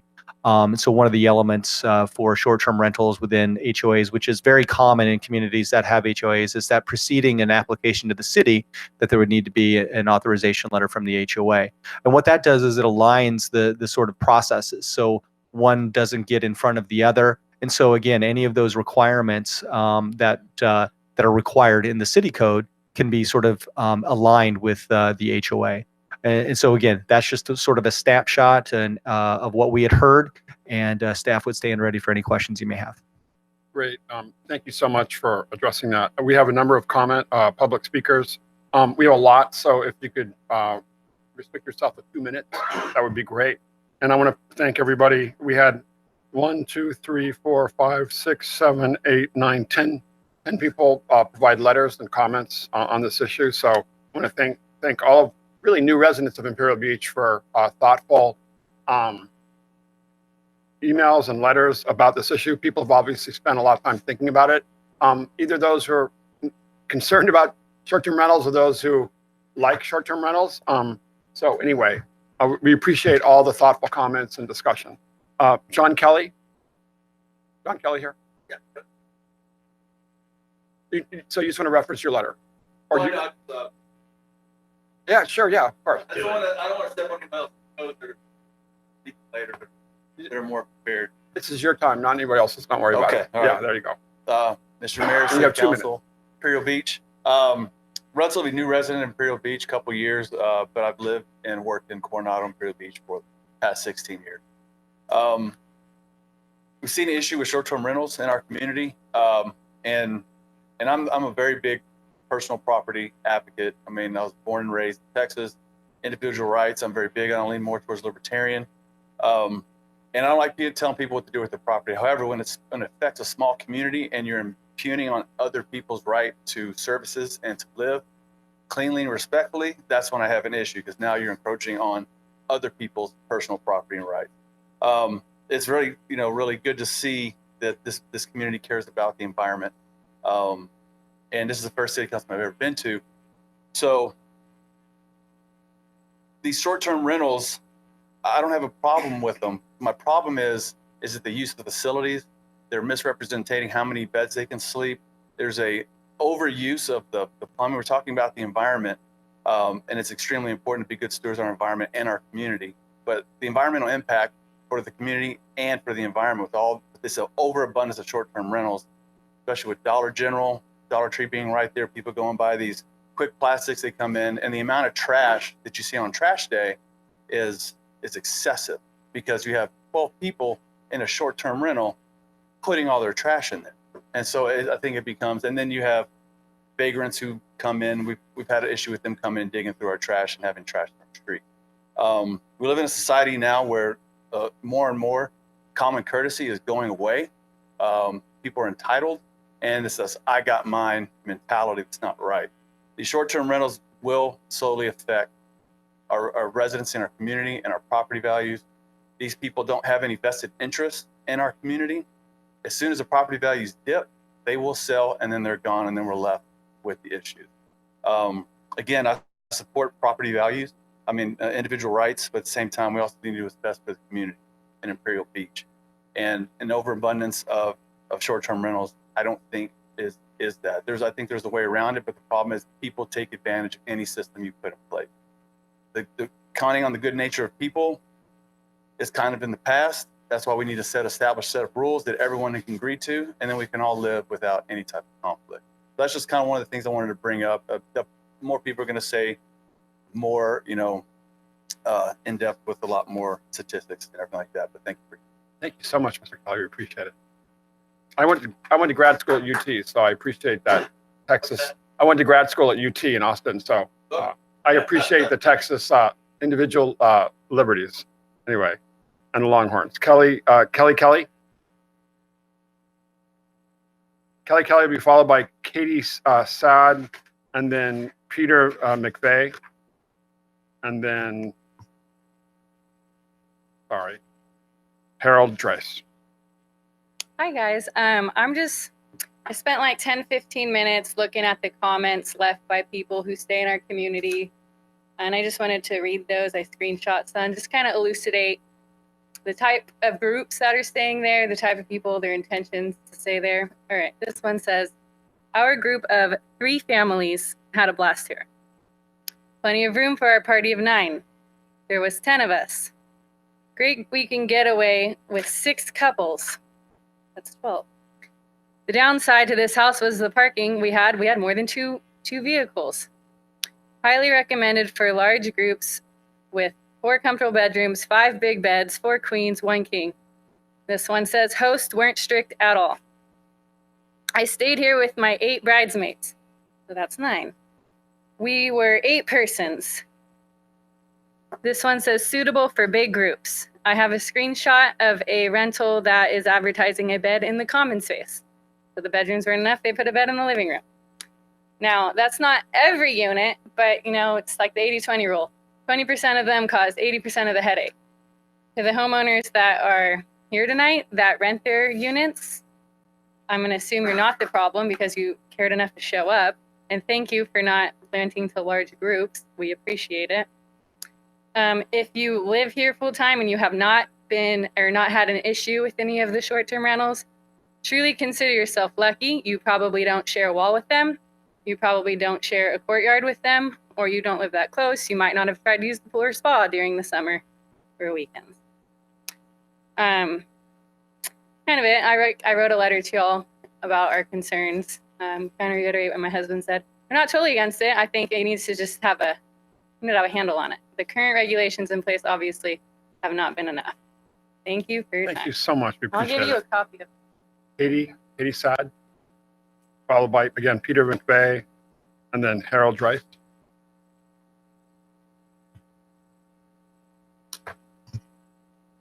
Good evening, Mayor and Council members. My name is Katie Saad, and I am the District Director for the Office of Assembly Member Tasha Berner Horvath. I'm here tonight on the Assembly member's behalf to talk about her bill, AB 1731, as it relates to short-term vacation rental. There's a lot of misinformation and misunderstanding out there about what the bill actually does. So I'm just going to clarify a little bit about the specifics. At its heart, this legislation seeks to help address the current shortage of affordable long-term housing, affordable places to live in coastal communities just like this one. We have a housing crisis in California, as we all know, not a short-term vacation rental crisis. The first step in addressing a crisis such as this is to stop the bleeding, and that's what AB 1731 aims to do. We need to stop the overwhelming loss of existing housing stock resulting from short-term vacation rental platforms such as Airbnb, VRBO, and HomeAway. So let me be clear. This bill limits the use of these kind of web platforms for short-term vacation rentals to a maximum of 30 days per year, only when your rental is in the coastal zone. You are not residing on the property when you're renting it. You also live in a residential zone, so it is specific to the coastal zone and residential zones. And you rent the property through one of these types of web platforms. In other words, all four of those above mentioned criteria do have to be met before that 30-day limit would affect your ability to rent your home through a platform such as those I mentioned. You'd be exempted from the 30-day platform if you don't use, 30-day limit if you don't use a web platform such as the ones I previously mentioned, or if you live outside of the coastal zone, or if you live on the property and are renting out a room, for example, while you are on site to supervise. Again, if you're not in a residential zone, this would not apply. The bill does not affect individual property rights. It only regulates these web-based platforms. And if you live on site, you are more than welcome to rent out a portion of your property while you are there to supervise and prevent the types of issues that a few residents have already mentioned. If you also want to personally rent your property out to friends or family or acquaintances, you can do so. Doing that again directly, not using one of these third-party platform businesses. As far as the city's ability to have flexibility for local control, AB 1731 specifically leaves the power with local governments to decide how they want to further regulate short-term vacation rentals in their jurisdiction. And the bill explicitly requires platforms to collect and remit TOT to the appropriate jurisdiction. AB 1731 only regulates, again, these bigger corporate web platforms that facilitate the proliferation of short-term vacation rentals in our neighborhoods. Platforms that are often used by unregistered businesses operating like hotels, but not following your local laws and regulations that help protect the neighborhoods that we all live in. Again, California is experiencing a housing crisis, not a vacation rental crisis. And this bill is just one tool to help address that in coastal communities like yours. I'm here on behalf of the Assembly member to ask for your support as a city for AB 1731. And I thank you very much for your time this evening. Thank you so much. And you came down from Encinitas. Where's the office at? Oceanside. Oh my God.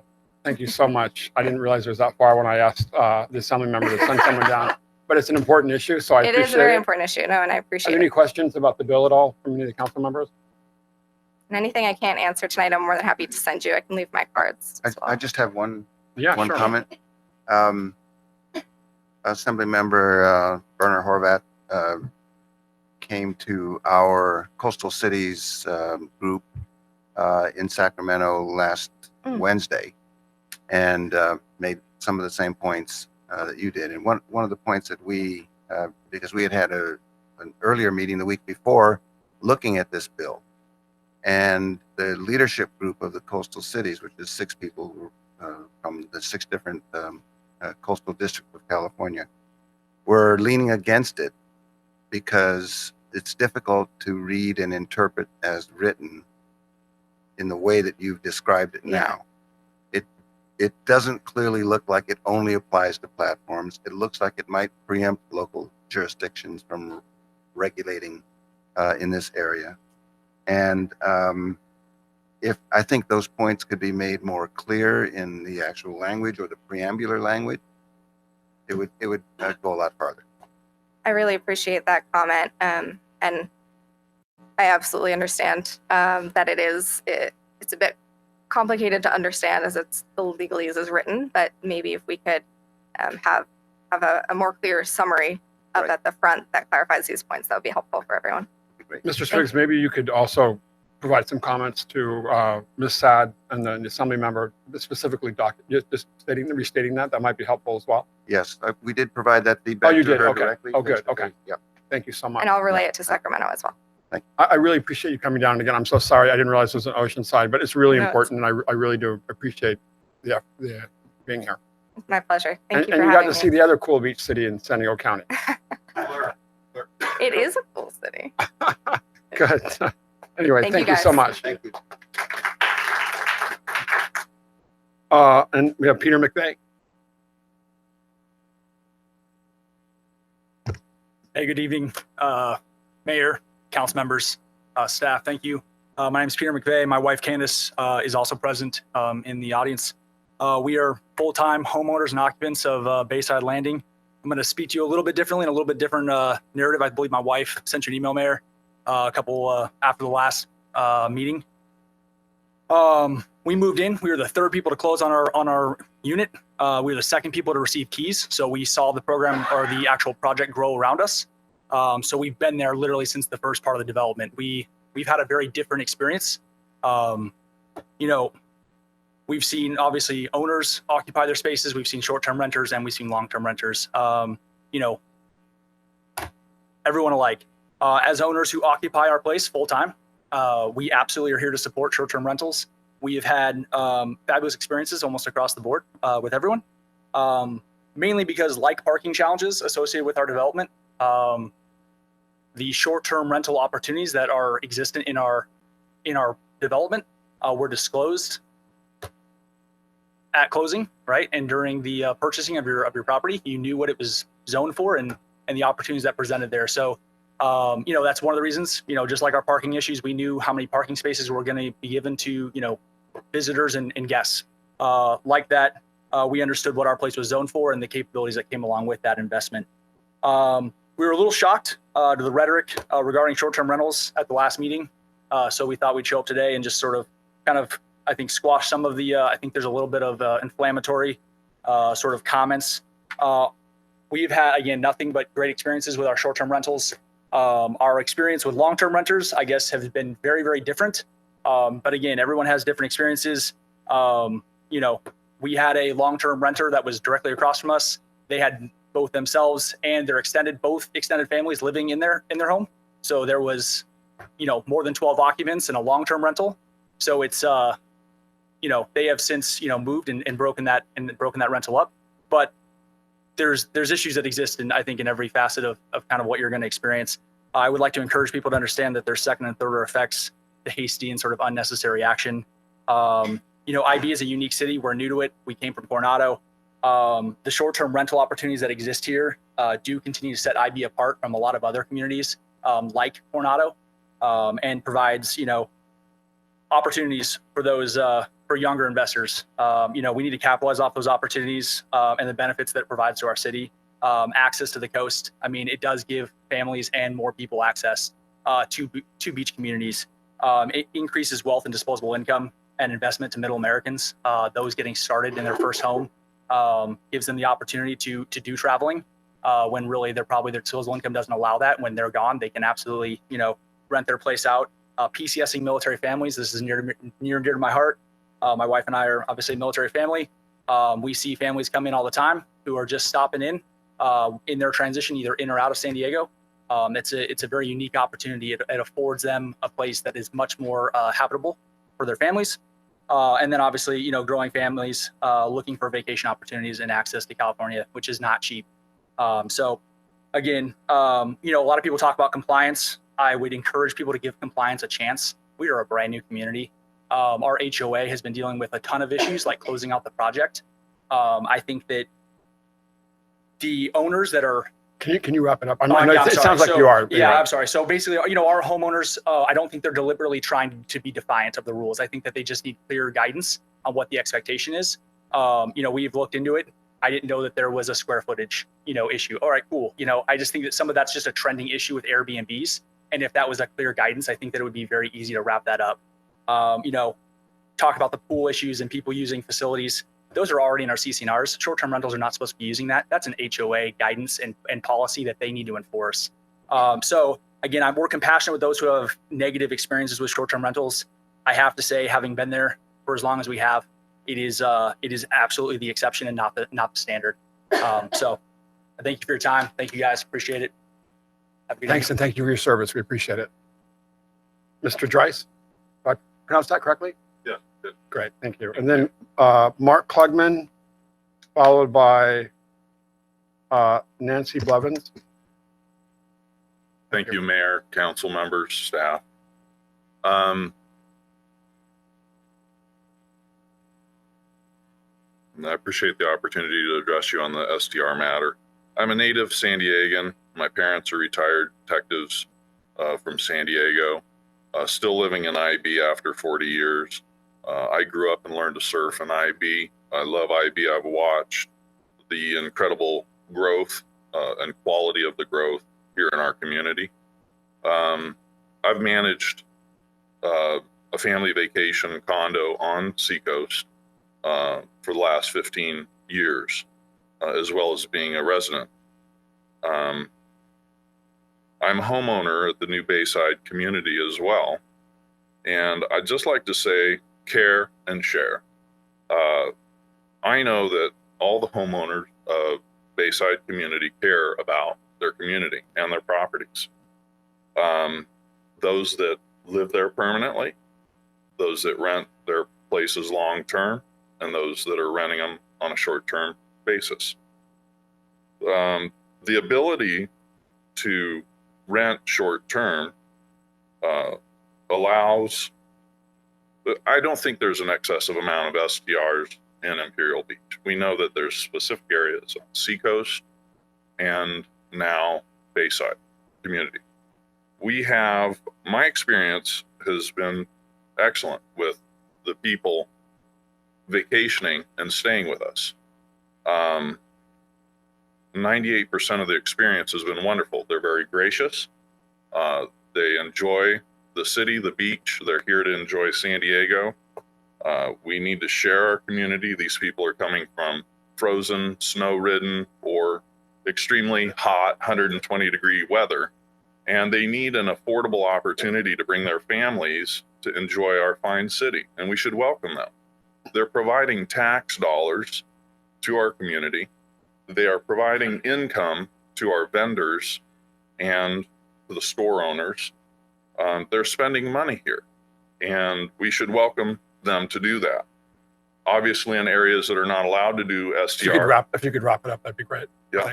Okay. We have a problem with the clock. Normally, you'd have a clock that would tell you have 2 minutes. So But they're here to enjoy SeaWorld, Balboa Park, and I support STRs, especially with the escalating property taxes, the cost of our homes, the military that may be transferred and need an opportunity to rent out their homes and be able to afford to pay their mortgages and their taxes. We also get a lot of people that are here for corporate housing. They're working on the wall in Mexico. They're working on the military basis. And I think this is a positive thing for our community.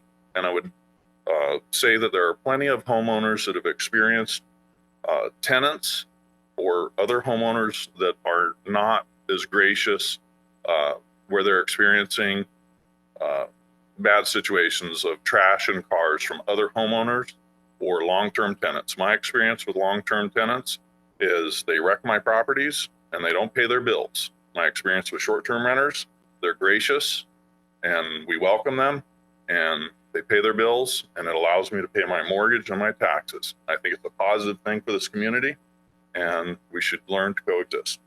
Thank you. Thank you. Thank you. I appreciate it. Mark Klugman. And again, we have 2 minutes. We're having problems with the clock. Normally you have there, I'm using my iPhone. Slow 2 minutes. Yeah. I'm Mark Klugman. I'm a new resident in Bayside Landing. Everybody's had some different experiences. I know when we bought our property there, we were absolutely told that they were controlling the number of people that were coming in who were going to be short-term using the properties for rental purposes, and that they were considering that this was going to be a residential community and not a resort. And we bought with that information given to us. There are differences between the expectations that people who are residents of a community have and people who are using it as a resort. the amount of trash, the amount of litter. I had your conversation earlier was very interesting. You were talking about the plastics issue and how people litter and are unthoughtful about those kinds of things. We're experiencing that too at Bayside Landing. And the pool is undersized for the size of the community. Bringing in the large numbers of short-term renters or vacationers on weekends and on holidays is flipping the pool. We don't have somebody there to take care of that.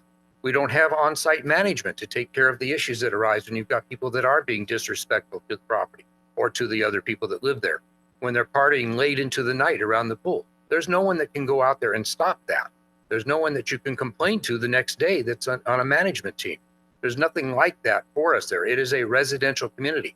Unfortunately, apparently, it's been zoned commercial hotel, and that helps create the problem. So hopefully we can get that changed to making it a residential zoning issue. Without the infrastructure and with the lack of parking that we have, and when they bring in, as you're hearing, numbers of 8, 9, 10, 12 people, that's 3, 4, 5 cars. There's only parking for 2 at any particular residence. There's nothing else. The guest parking there is so extremely limited that it's non-existent. So we have some serious problems there. And what's happening now is that lenders aren't lending because If you could wrap it up, that'd be great, please. I'll wrap it up real quick. The balance between owners and renters is getting out of control, and lenders won't lend on that, and it creates a problem with property values down the road. So hope you'll take that into consideration. Thank you so much. Appreciate it. Nancy Blevins.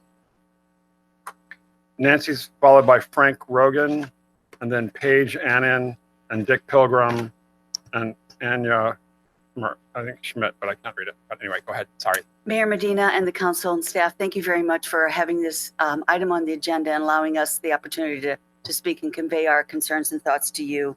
My concern with respect to the short-term rental, as I echo some of the comments that have already been made, is the misuse of the property. And I certainly am not here to launch a campaign for Bayside Landing individually, but also to convey to you that it is not just an issue on Bayside Landing individually, but that which cascades over into the community. We have a misuse of the property in terms of the number of people that are coming on. As was stated, the trash cans are overflowing. The difficulty is this, that this is largely a working community of individuals and families. They need to go to bed early on a school night, work night, get their families up, get those kids ready for school, go to work in the morning. When you're on vacation, every night's a Saturday. And we see them when they're pulling in large vans full of people. They're up late. And the other issue is they're up late, and the overuse of the pools and items like that, it does impact the residential atmosphere that we had hoped to achieve when we moved into this community. IB is a wonderful community. If we wanted to live in Party Central, I would have moved to MB, to Mission Beach. I didn't. I moved into a nice residential community. I understand that the Airbnbs are here to stay. It also cascades over into the community and the direct competition it has in the hotel industries that are around our community. We have a new hotel coming in with the Hampton Inn, the potential approval of the Blue Wave project. These condos we're living in, these are fully stocked homes. There's a full kitchen. On site at our complex are multiple barbecue grill sites. They're buying their food and preparing and eating on site largely. They don't have to patronize the restaurants in the community. They bring it all in, stop and buy all their food and liquor and party it up. Perhaps there's a revenue base and a revenue absorption to the community of San Diego and some of the other attractions and sites. But individually, what we're seeing is this. The other thing is If you could wrap it up, that'd be great. I'm sorry, there's no clock. the housing market as well. We have a new base coming in down the road where long-term rentals would surely love to have a place to live so close to where they work on site. The hospitality industry just published a summary of their 2018 findings. Airbnb just surpassed Hilton in terms of annual occupancy and revenue, and now they're encroaching on the Marriott and Marriott subsidiaries, which sits in the #1 spot. It's a dominant industry and a dominant entity that is here to stay. And we're not asking to eliminate them completely. We're asking for containment and control and compliance so that we can live cohesively together and allow people to live and function as a residential community, raise their families, and go to work. Thank you very much. Thank you so much. I appreciate it. Frank Rogan. Is Frank here? Oh, I'm sorry. You're on. Did I pronounce it? Is it Rogan? Roger. I'm sorry. Roger. Okay. Oh, okay. That's all right. My handwriting, bad. I live at Bayside Landing, which is a high-density community at the end of the Silver Strand. I have been for short-term rentals, but after seeing the effects of short-term rentals, I have my reservations. I'm now unsure. Short-term rentals need strong rules and regulations and enforcement in place to not affect the homeowners that live there. There's ads in the Airbnb in vacations away from home that advertise large groups, 10. At first, I thought the people that were placing the ads, the short-term rental owners, didn't know that so many people were moving into their vacation rentals. But after seeing the ads, that's not the case. They've actively solicited large groups. And those large groups utilize our spa, which is meant for 6 with 16. Our spa has been shut down this past week because of overuse. If you take a look at a hotel has a front desk clerk. They check them in. They know how many people are in the unit. They have security to monitor the pool, to monitor loud noise. Short-term rental units do not. Short-term rental units, since they don't have a front desk clerk, they don't know how many's checking in. The key word in the ads are self-check-in. Well, that's a word that means bring as many as you want. And they do. They have large vans full of people that cars can't fit the amount of people in it. So we have 11 passenger vans parking in our lots, going into one Airbnb unit, short-term rental unit. Something needs to be done. I don't know what it might be. It's important that you folks make the right decision. I just don't know how to correct it.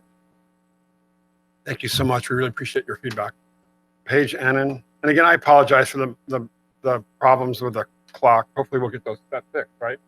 I hope. Anyway, thank you, Paige. City Council Mayor Dedina, thank you for taking the time to hear my concerns. And honestly, we really need to quit meeting like this more than I wanted to. When it comes to the issue of short-term rentals, it should not be an issue that divides our community. It should be a discussion amongst homeowners, city planners, and the city council to find a resolution that's fair for all of us. It was brought to the city council attention 14 days ago that there were 20 operating short-term rentals in Bayside Landing not in compliance with city ordinance and/or Bayside's rules and regulations. Now, it's the responsibility of our HOA to enforce the rules and regulations, just as it is the city's responsibility to address non-compliant city ordinance issues. After all, the measures were put in place for the protection of everyone.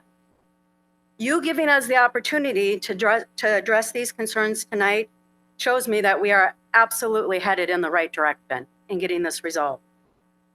IB is in the midst of a rebirth, from new hotels going in, to restaurants, to residential development. The city of IB is leading the way, working with cities, government agencies, and even another country to protect and correct our water issues on the border. The city of IB is leading the way to protect our environment by seeking policies to ban and limit plasticware. When it comes to short-term rentals, here is another opportunity for IB to lead the way, to show other California coastal communities how to coexist with short-term rentals without losing the integrity of residential communities. About 2 years ago, Bayside Can you Landing. would you be able to wrap it up? Yeah. Thank you. Just real quick, these are the type of people you wanted in your community. They're the middle class, hardworking Americans. These are the people you want to stay in your community. We are not asking for anything unreasonable. We are simply asking for compliance and containment. Thank you. Thank you so much. Mr. Pilgrim? I can't follow that. Okay, thank you. Anya Schumer, am I pronouncing that correctly? And then it'd be the last person would be, is it Robert Allen? Great, thank you. Gosh, we're at evening already, so it started maybe in the afternoon. But thank you for having me today. I wasn't really going to speak, but I thought I should because I have a little bit of a unique situation. So my husband and I, we moved here from Coronado, and we live in the community, and we also have a short-term rental community. With that being said, I completely can side with both people and how their views and what they're looking at. But I will say, I'm surrounded where we live. We're surrounded by 5 Airbnbs, and luckily, I haven't had any of those problems. So we haven't had problems with people being up late. We haven't had problems with crash. We haven't had problems with over parking and people coming in. The one thing that I will say that we do love about people that are coming and that do stay in our home is it gives families an opportunity to create new memories in a beach city. You can't have families of 6 or 8 make meals together and be home together, or go to our beaches and spend money in our community together, because hotels are so expensive. You get 6 people in a hotel, you've got to have 2-3 hotel rooms. And the expense for families to come here, we get a lot of military families coming to visit for graduations from their, son or daughter that's coming and graduating. We have family members that are coming all the way from Alberta, Canada, that are coming and driving across the border for cancer treatments every day. And now the families are staying with us for free, and they've stayed with us for months at a time because they're coming down because they need access to these resources that we have. So we haven't had a problem with families coming in. I talk to the neighbors often that share walls with people, and we're very accessible. So we walk the property, and it is the quietest property for me when I'm walking across and through there at night. I think we're a brand new community. I think we're trying to figure out what we're doing as we grow up. I feel like the HOA is still trying to figure out how to manage and do all of that. So I think if the communication is open, I think we can find a happy medium for everyone. Thanks for having me. Thank you so much. Appreciate it. Robert Allen? Well, hello, everybody. My name is Bob Allen, and I think you've seen a letter or two from me. One thing that I don't know if you know, but I am the senior board member at Bayside Community. 2 of the other people that have talked with you tonight are also board members. They are well aware of the nuisance factors, as I am. I'm here because I think there's a lot of people that don't like the short-term rentals, and I think part of my job is to represent to some degree those people that do have short-term rentals. If you have 20 people that rent short-term, you're talking about a $10 million investment. I talk with these people and I ask them where they come from. They come from all over the United States. They take their family to the wetlands, to your pier, even though I tell them to go to the caves. They buy pizza at Luigi's. They go to Felipe's. That's what they do. So I think you need to have a little bit of insight as to what the board intends to do. We recently lost 3 of the Beazer board members, and they've been replaced by new board members. We're meeting next week. We've been advised by council as to what we can do as far as taking care of some of these nuisances. And that's something that we're going to do. You have an if you'd like to put in a blue card, you're more than willing to speak. Okay, thank you. So the board does intend to take action on some of these nuisance issues. I was a little bit surprised to hear what this gentleman over here said about how he met with the HOA president relative to HOA approval for STR apps. That's the first time I've ever heard that. I'm surprised to hear that. Anyway, so I hope I've given you a little bit of perspective of what's going on over there with respect to the board and what I think about the short-term rental. Thank you so much. Sir, did you want to speak? Okay. Anyway, that's all I have for blue cards. This was an informational item only. I want to thank all the people that spoke. Questions, comments from City Council? Mr. Patton. Yeah, really has. From 2 weeks when I spoke, bottom line is I don't want Imperial Beach to be a Mission Beach or Pacific Beach ever. And, you know, as for Bayside Landing, you know, we have board members that were here, HOA. I don't know if that's what the difference of the two is, but I'm sure they have some tools in their toolbox that they could start digging into and trying to figure this out. It sounds like they need security right off the bat. It sounds like they need a night manager right off the bat. That sounds like it would cure a ton of problems. But that's for them to look at, you know. When this project first came up a few years ago or years ago, I was super reluctant and voted yes on this. In fact, I voted no on the project, and I was the only one that voted no on it. And I had a lot of different reasons. One was I was afraid of what it would look like in 10 years. What it look now, I'm kind of afraid like what it's going to look like in 3 years. I can't imagine 80%, 100% of the place being STRs. Would that be community or no community? So personally, I think, and I don't know how the rest of the council feels, but I would think it'd be important for our staff to look at solutions and come back to us and find out what are some solutions that we can look at, because this isn't going to be decided tonight, obviously. We heard the woman speak about AB 1731 and see how we could tap into that as well. And yeah, I just I'm worried for Bayside Landing right now. Thank you. Additional questions, comments? Mr. West?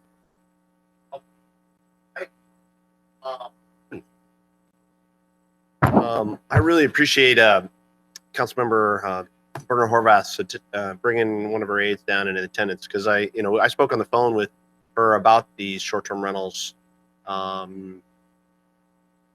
last week, and it is so apparent to me that we are dealing with a housing crisis.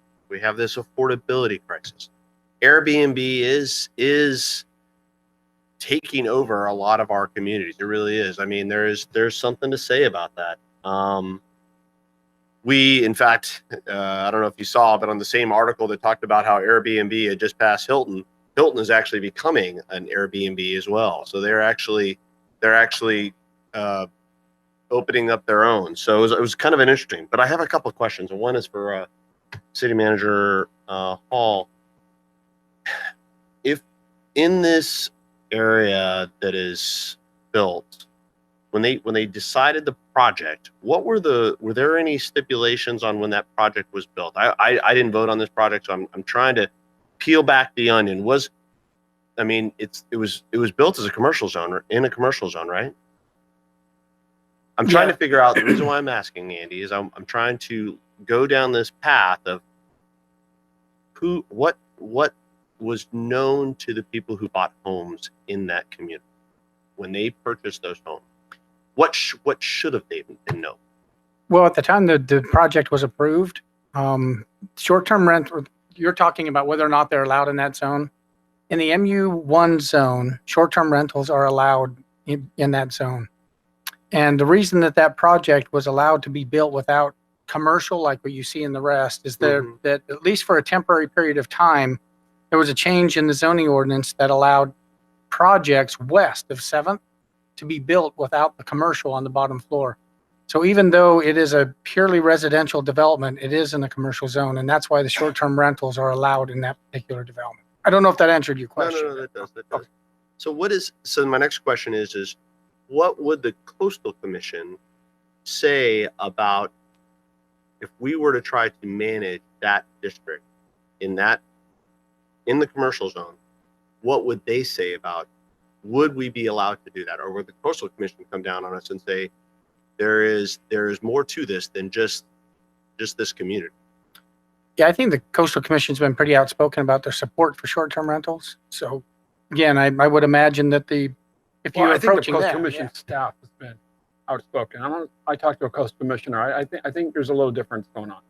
That's a good point, because sometimes what you hear from the staff and the way the commission votes is very different with the Coastal course. Commission. So when we get feedback from the But the staff, Coastal Commission staff also, I mean, some of the members of the Coastal Commission also is very aware that we have a lack of affordable hotels and place low in coastal zone. True. well, okay, maybe that clarifies your question. It is a priority of the Coastal Commission to encourage low-cost visitor accommodations in the coastal zone, Yep. so that persons of all income levels can come to the coast and enjoy the coastal environment and some of those kinds of things. So that's certainly one of their priorities, is to encourage low-cost visitor accommodations. Okay. So, and then I have some questions for Mr. Dush. As the ordinance is written now, I've read almost all these letters, and one of the things that I've seen is that the noise in our ordinance. Is there an ordinance to limit the amount of noise in our ordinance as it is written? Yeah, the resolution that we have that guides short-term rentals does have very specific provisions in there about if there are nuisance issues. And, there has to be a notice posted on the door with a phone number for 24-hour access. There's a timeline in there about how quickly they need to respond, and then a timeline in there relative to how quickly they need to remedy the situation. And again, I think a lot of those things, as a lot of the folks we're talking about this evening, it's a matter of them not knowing and compliance. And so one of the things that we had heard at the meeting 2 weeks ago was to, be aggressive relative to our enforcement. And that's why we're working with, the folks. And if we're not working with the right folks at the complex, we encourage anybody, whether it's a board member or HOA member. I'm not certain the distinction. But meeting with the HOA member, we were trying to get alignment relative to what our requirements were. So there was, again, the ability to work together and coexist. Okay, thank you. In City Manager Hall, if we were to tighten the screws on our enforcement, do you actually have the staff to maintain that and manage that as a ability? I mean, I think our staff is pretty tapped right now. So tell me, I know we have the ordinance that's already written that we should be enforcing that. I know we just got the software, so we're following that up. But do we have the person to be the belly button for that every day? Well, it's a Navy term. In other words, you put it. That's the person you say, "Hey, you're going to do it." So yeah. Thanks. I never heard that before. Yeah. Sorry, it's a Navy term. Technical. Yeah. Because I haven't. Very untechnical. Very untechnical. Hey, the reality is right now, no, we do not have a person that is assigned to do short-term rentals. They would fall under code compliance, and under certain circumstances, the sheriff, depending on, what the violation is. But no, we don't have someone sitting around waiting for violations of short-term rentals. So our that's code clear. compliance officer is the one who is going to have to take this on. For certain We have a private company violations. that's doing the enforcement. Is that correct? That's correct. So that's where I was leading. So we don't have someone assigned to do that right now. So what we have done is we have hired a consultant that helps us identify violations in the code. And then we follow up on those as we learn of those violations. They're giving you the code, though. They're not going out and policing. They're not this. doing it. That's right. Yeah, We do they're that not with our policing staff. it. I think we're in this really weird spot in our community. We have some short-term rentals that are in our community that are being used and generating some income, and then we have, but we don't have enough to really go to where we can, for instance, I'm going to use a city like the Cathedral City that you came from, Andy. You know, that's a city that actively manages it, and they work on it, and it works. But they have the staff to do it because they generate enough money for it. So I don't think that this is as plain and simple as there's so many issues in here. Coastal Commission, the enforcement on it. I think this is not as easy as what it looks like on here. And I am no fan of Airbnb.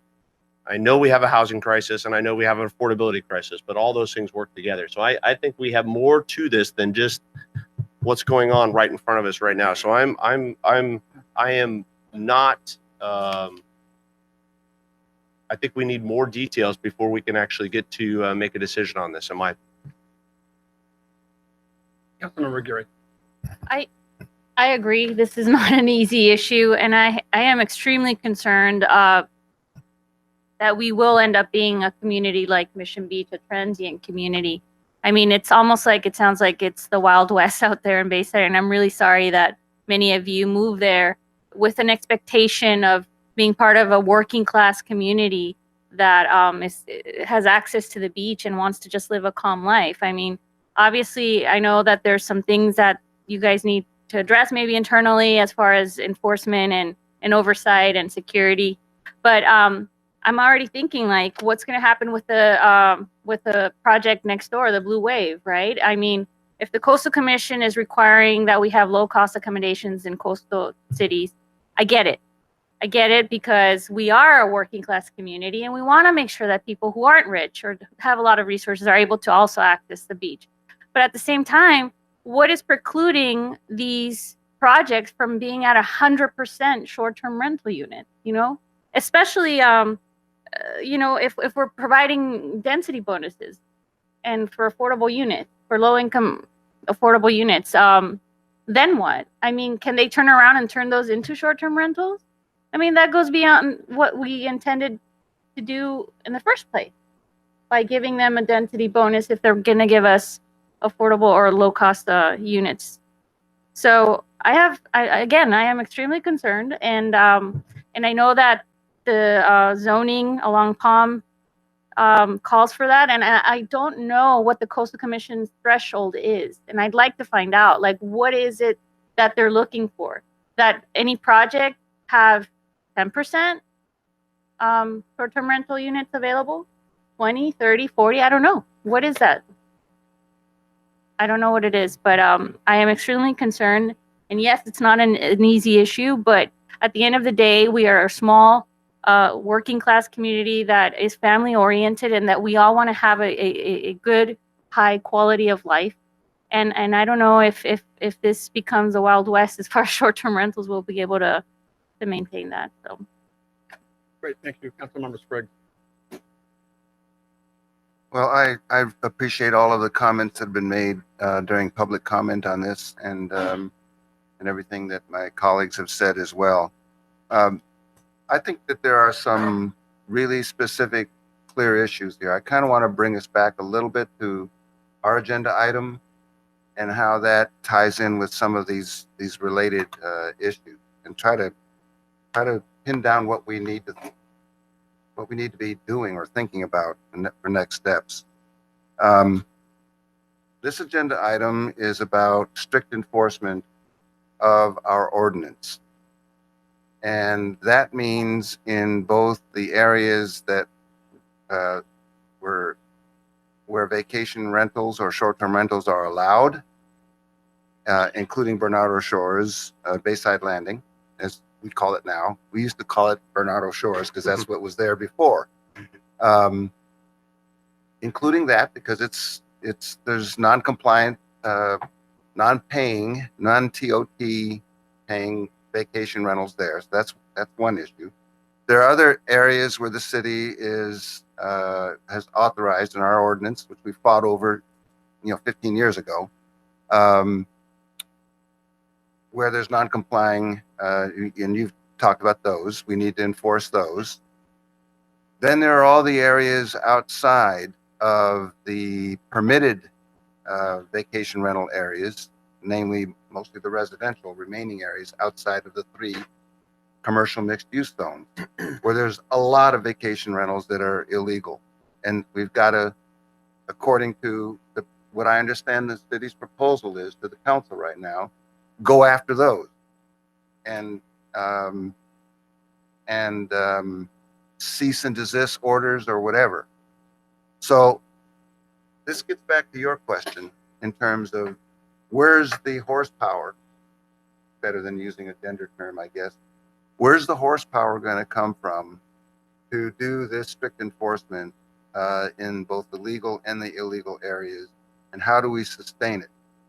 I think I certainly agree as someone who sits on the city council and passes ordinances that our ordinances ought to be complied with, right? I think we can all agree to that. So we've not either been willing or able to do what this agenda item says we're now going to be doing.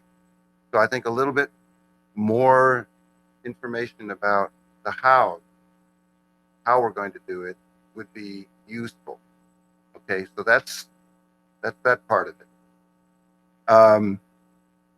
Another aspect of compliance is has to do with occupancy.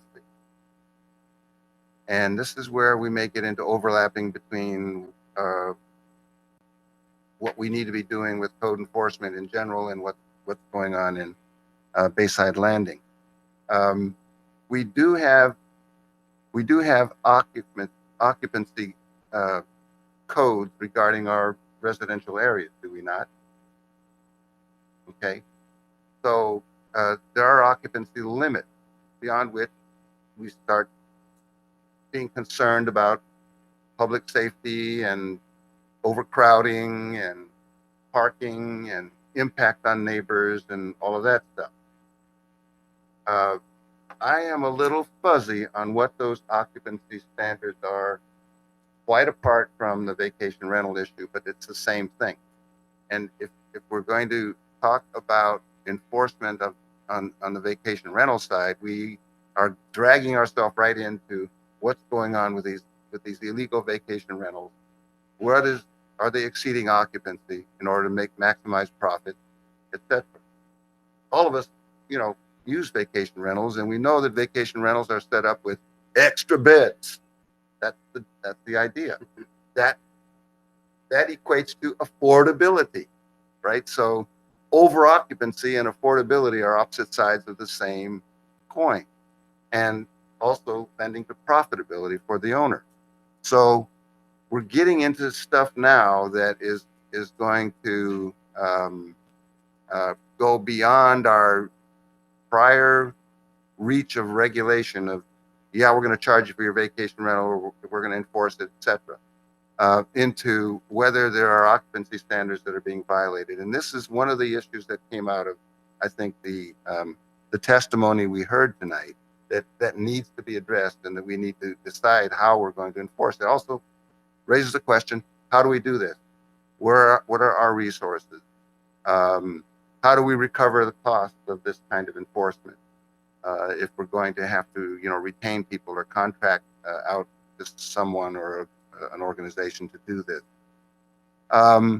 Lastly, this is all city stuff. Now there's Bayside. I live in a condo building, have for almost 20 years. And the CCNRs, the rules from day one prohibited vacation rental. And when somebody tries to do one, they get slapped down if an owner tries to do a vacation rental. And that's happened a few times. And your area is out of the vacation rental zone. It's prohibited. That area is not. We don't allow that in the city. Is that correct? I live in a part of Imperial Beach where they're prohibited. Right. But we know from the study that we've seen that there's lots of dots down there, right, on South Seacoast. And everybody's trying to do it because the financial incentives are just so strong that people always kind of go on the other side of the law or go into the gray area or whatever when the financial incentives are. And so this gets to the kind of behavioral thing that a couple people talked about that we need to understand and deal with. So unfortunately, I guess Bayside, even though vacation rentals were permitted by zoning did not do anything in their CCNRs about vacation rental. And as a fellow condo resident, condo dude, I can say that, you know, you have the power, you, the majority of the residents, to take control of this issue. You may not be able to ban them, but maybe you can limit them in terms of homes that don't already have them. Maybe you can establish rules and regulations that are, you know, dealing with noise and dealing with occupancy and dealing with a lot of the other issues. And as someone on the council suggested, you know, I think was Councilmember Patton, you know, you may need to staff yourselves up to deal with this this problem. Once you get a framework and the rules, et cetera, that you want to be obeyed, you're going to have the same staffing up problem that I was just talking about the city had, you know, to regulate it. So it's not, you know, this new vacation rental platform industry is causing all of us to have to make adjustments, figure this out. Just like, you know, just like Uber and Lyft are doing in the transportation industry. It's forcing so many other things. We have to make adjustments, and we're grappling with that right now. And hopefully we'll learn from each other and work together in figuring out the best solution. But, you know, I think the primary solutions in Bayside are the Bayside residents. That's the first line of defense, and they've got to take control of it. We are, if it's a legal area for vacation rentals and we've got vacation rentals that are not registered and we're not getting revenue, that's our business, and we've got to deal with it. If there are occupancy violations, there's an overlap there. They've got their issues there and we've got our issues there, and we need to deal with it just as we would anywhere else in the city. So I don't know that there's any answers to these things, because I think that, you know, the workload issues that are implied here are more significant, as you suggested, than meet the eye. I may be able to respond to a couple of those if I may.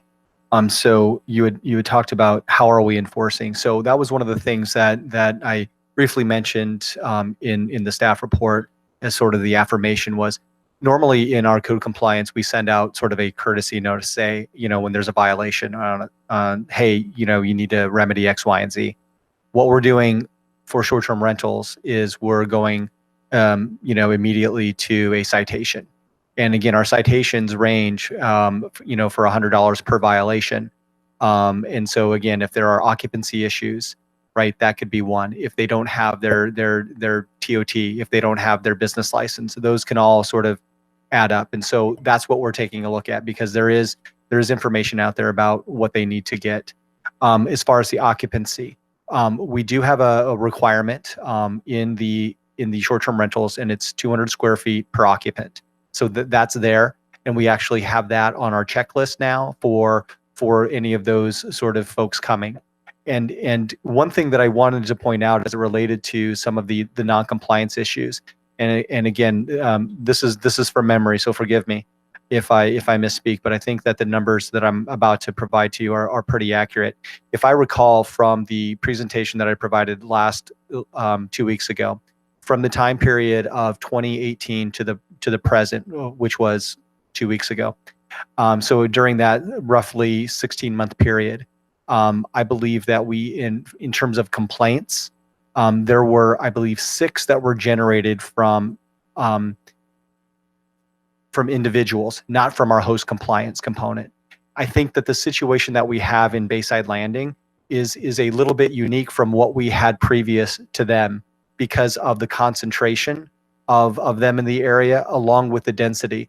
I mean, that property is about just a skosh over 10 acres, and they've got 187 units. So that's just under 19 DU an acre. So that's a pretty dense development.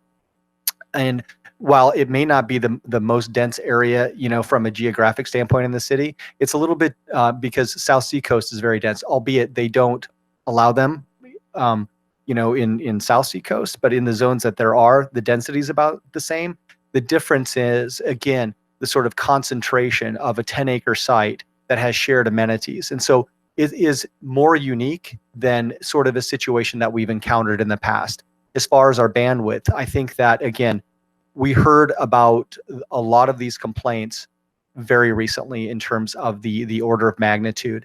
And the host compliance folks, that's the company that we use, that we have been using for actually about 2 years now, to help us out with this. And I think that's why there have been a relatively number until recently, few complaints, because we're able to identify them and send out letters and get those into compliance. And again, we've been expediting that as of recent. But those are some of the things that we've done, and those are some of the things that we're doing. And again, I think that the alignment with the folks in the community will also help us, as Councilmember Spriggs had very rightly pointed out. There are some overlaps that we can look to remedy, because there are things that they can do and there are things that we can't do.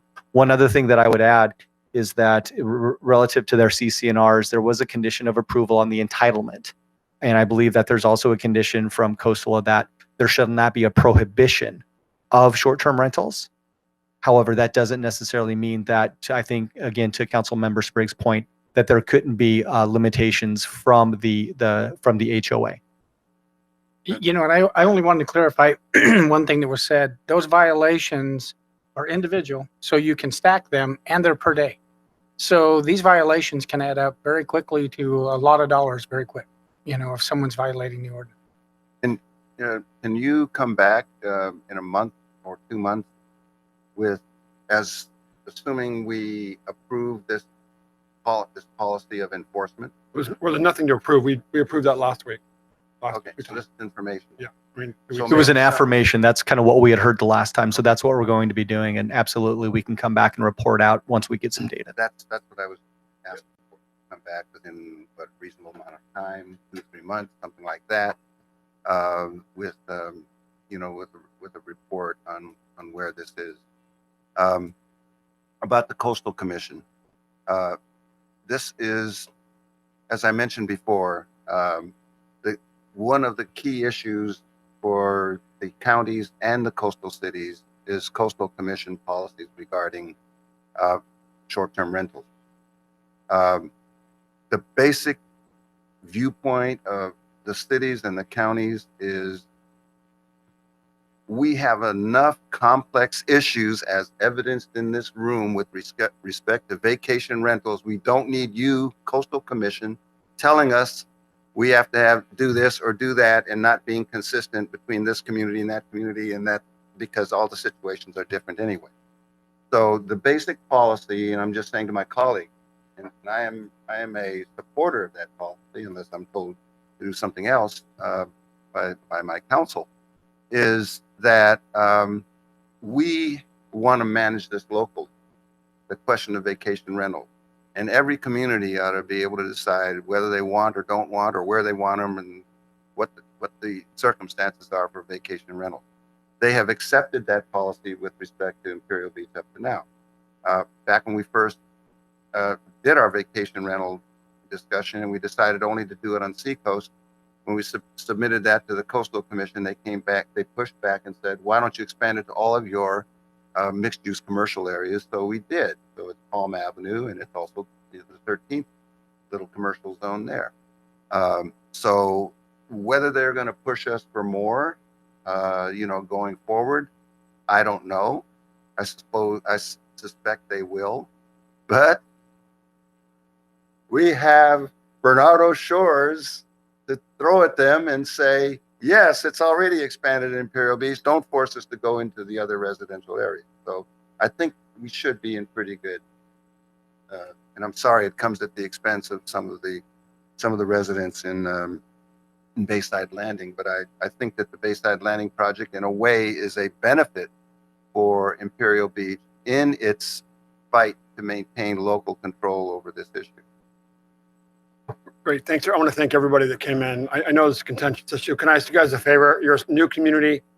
let's work this out because we all need to be friends here. We have so many issues. This is a great community, and I know these issues can really be really stressful. I know that over the last 5 years, the greatest numbers of complaints and emails I've gotten from people in the community have been over party houses at Airbnbs. And, you know, my family, we're a surf and snow family and hike family. So, you know, we were in Squaw Valley with my kids and their friends and, you know, at a short-term rental, big house in a residential area where the owner lived right in front.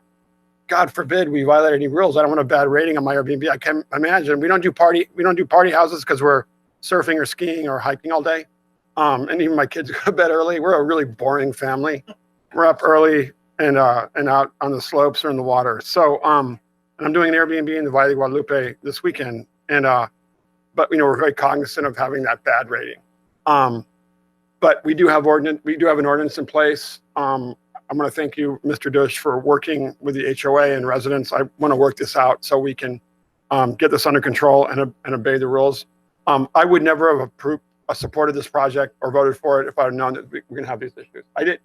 I feel bad. We weren't really cognizant. This was not an issue we discussed at all when this was, because the environmental mitigation was so great. If you guys don't know the history was it was an RV park that was an ecological disaster. This project involved moving your project's 100 feet above the 100-year sea level rise zone, although that could change. We actually created more habitat and we created access to the bay. That's why we supported it. Given our concerns, well, you didn't, Bobby, but given our concerns about, you know, the density, et cetera, because the environmental mitigation was so great and the recreational amenity with the Bayshore Bikeway, something the city had been asking for years, happened. My concern is, right, what if this becomes 100% vacation rentals? That's something we have to address. So maybe we come back in August or September and see how this has gone over the summer. And then we can also evaluate whether or not we need to increase our fines. My real concern is, as you saw from the resident who came, who's obviously really upset about rents, we have a housing crisis in the city. And we have a housing crisis in California. And so we're really touting the commercial zone and mixed use zone along Palm Avenue as an area for affordable housing and market rate housing. God forbid that becomes 100% short-term rentals. I think that's what we have to look into our housing element is how we're going to really restrict this and crack, because our residents, I don't receive any information or requests except for the last council meeting from any residents who tell me they want more short-term rentals. What they say is they're suffering because they can't afford to pay the rent. And 69% of our residents are renters. And this is the two IBs. You guys have moved into a community where we have 30% of our kids live in poverty, 25% of our families live in poverty, and, you know, just to the east of you we have people living in serious conditions. I know that because I've knocked on their door, and it's really, really, IB never used to be a place where anyone worried about the rent. That's why parents moved here in 1971, and now everywhere in California is a place where people are worrying about the rent. So we want to see market rate housing. We want to see the American dream. We want to see people getting along and obeying the rules, and especially in South Seacoast, because, you know, I go down to the surf at the Boca Rios in the morning, and there's no parking because they're all illegal short-term rentals. And I had someone comment on my Facebook page about an illegal Facebook rental about illegal Airbnb. So we can follow up on that. But anyway, so I think the thing is, let's work this out, but please, can we all get along? Because we all need you to be active residents, please. It was all really, really inspiring and moving to me to get so many passionate, well, thoughtful, articulate emails from people who obviously are concerned about where you live. What I saw was that people want to have a consensus and figure out how to work this out. So please do. But we're going to be there with a stick to make sure we enforce the rules, because I don't want IB to be used as a party town. That's something that's important. And then number two, we really want to work on to figure out, is it number 10, to figure this with our housing element, because I think you're right. This is not going to be turned into a mission beat at all. So anyway, with that, I think we're supposed to take a 5-minute recess. We can't. We might want to take 2 minutes. Yeah, we have 2 minutes. We'll take a 2-minute. Thank you, everybody, for coming in. I thought you guys might need it. That's kind of clear. Yeah.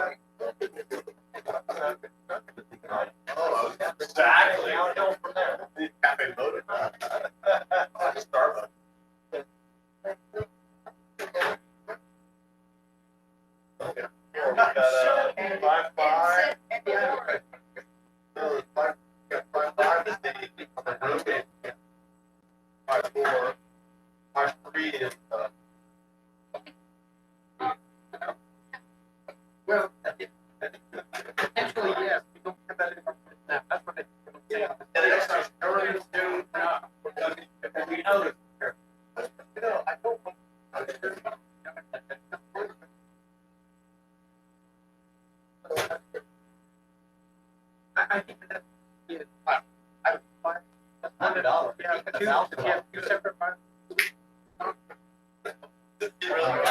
Hard.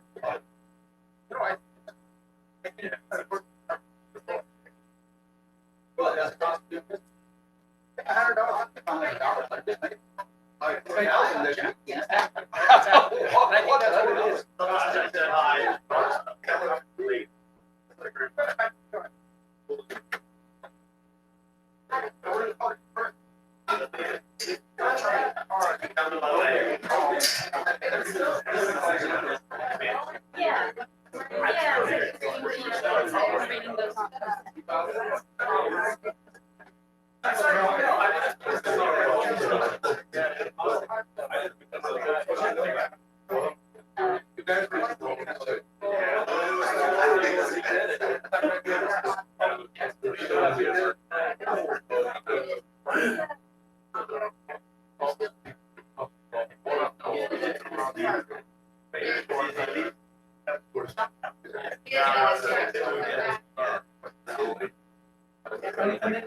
cost you $100.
Oh, yeah.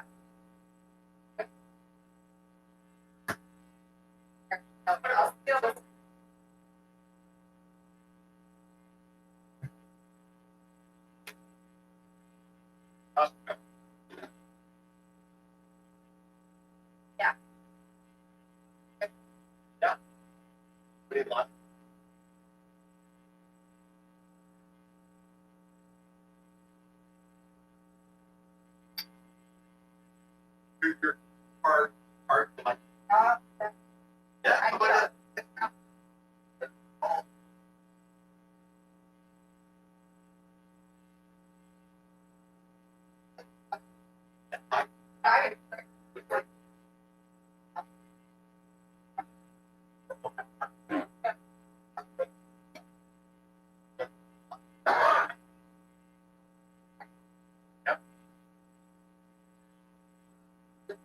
Yeah, let's do it. Do it. You set the agenda.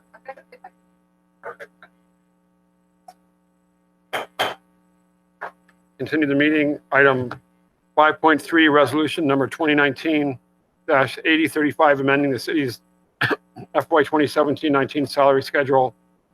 City Manager Cortez will give the report.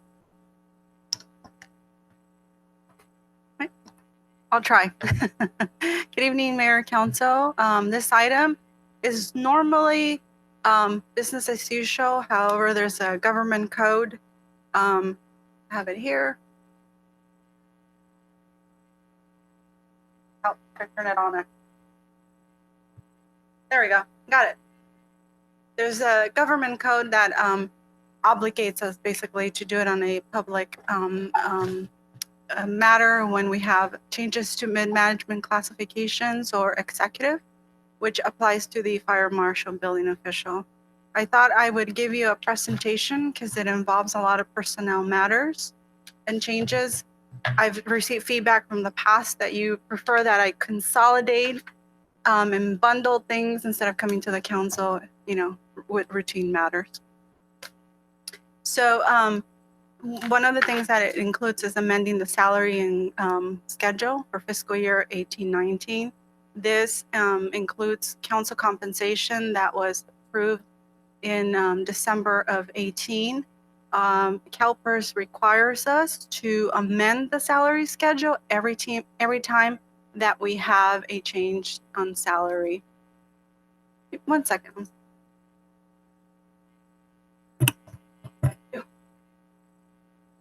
Sorry, apologize for that. The other thing is the state set an order on minimum wage.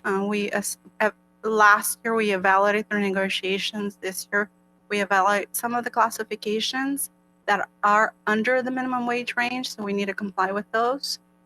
There's only 2 positions out of the 4 positions that are actually budgeted, and every year it's going to increase up to $1, so we'll continue to do that as well. The other item is office specialist in the city clerk's office and the fire marshal. On the office specialist for the city clerk's office, let me note that there's currently 2 vacancies, a full-time position in the human resources office for administrative assistant, and a vacancy in the in the city clerk's office for administrative assistant for part-time position. We are proposing to reduce those classifications to office specialists, which allows us to still get the level of work that we need, but it creates a savings.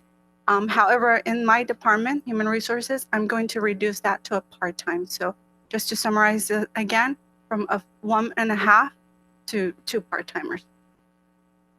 And then we're adding the fire marshal building official. We are amending also the appointment management and confidential salary plan. So in 2017, the Marine chief restructured his department where he now has 2 shifts, a lieutenant in each shift, sergeant, and then his regular Marine lifeguards. The lieutenants are actually confidential, which are not represented by the union, and the plan for appointed management actually stipulates a summary of all the benefits. So these are benefits that they were already getting as sergeants when they were represented. They were already accounted for in our budget, but we just needed to translate that in our plan. So what are they? The holiday credit. This is when they work on a holiday during the summer. Instead of paying them out, they get to bank it and then use that time off in the winter or the fall when it's less busy. Then industrial continuation insurance, those were also benefits that were originally provided to them. We just need to codify that benefit. And then the fire marshal, it becomes a bid manager position. For purposes of tonight, all you're doing is approving the job description and allowing us to include the salary and the salary schedule in the plan.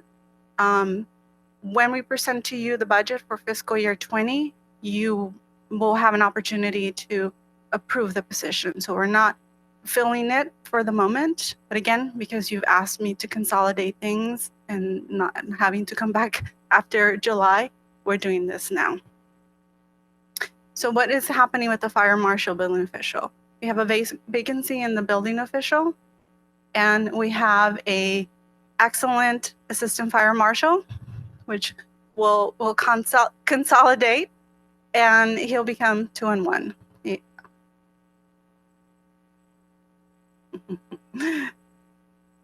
And then you're going to approve the job description for the office specialist and the fire marshal. If you have any questions, let me know. Otherwise, that concludes my presentation.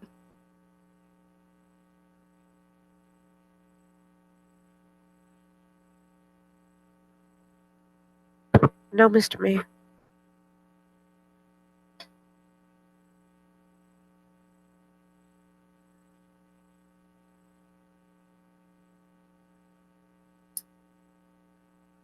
Yeah. Second.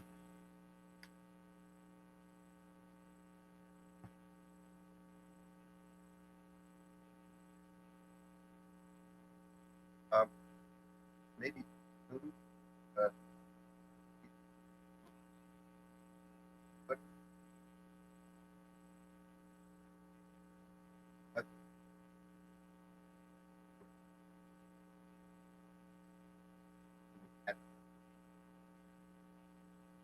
We can provide that to you. Like you said, tonight we're just approving the job descriptions themselves.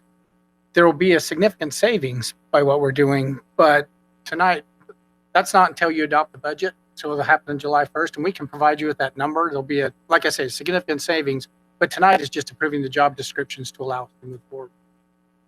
We're getting the numbers. Yes. Yeah. Definitely a savings. That's the objective. Oh, okay. Yeah. I see. Okay. And I believe I put that in the fiscal summary. There's definitely a savings.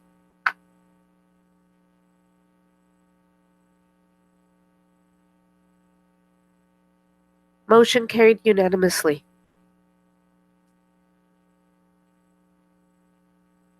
Two minutes. No, 1 minute.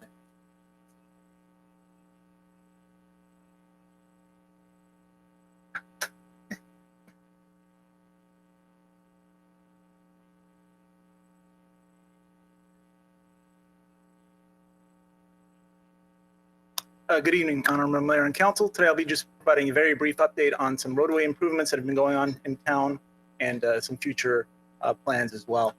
As far as roadway improvements, I'm talking about things like ADA accessible pedestrian ramps, roadway paving, new sidewalks, new crosswalks, and new streetlights in town. Currently, I'll talk about some projects that are currently underway. These are CIP projects. We've got the annual paving job, it's called, but it's the 1718 Street Improvements Project. It's underway as we speak. It had about 48 ADA accessible ramps on it. We're finishing up the last of those ramps as we speak. This week, next week or so. And then after that, the fun stuff will start where they do about 2.3 miles of roadway paving around town. So that work is coming. We expect to finish up in July. The other project that is underway, you might have heard of it, Imperial Beach Boulevard.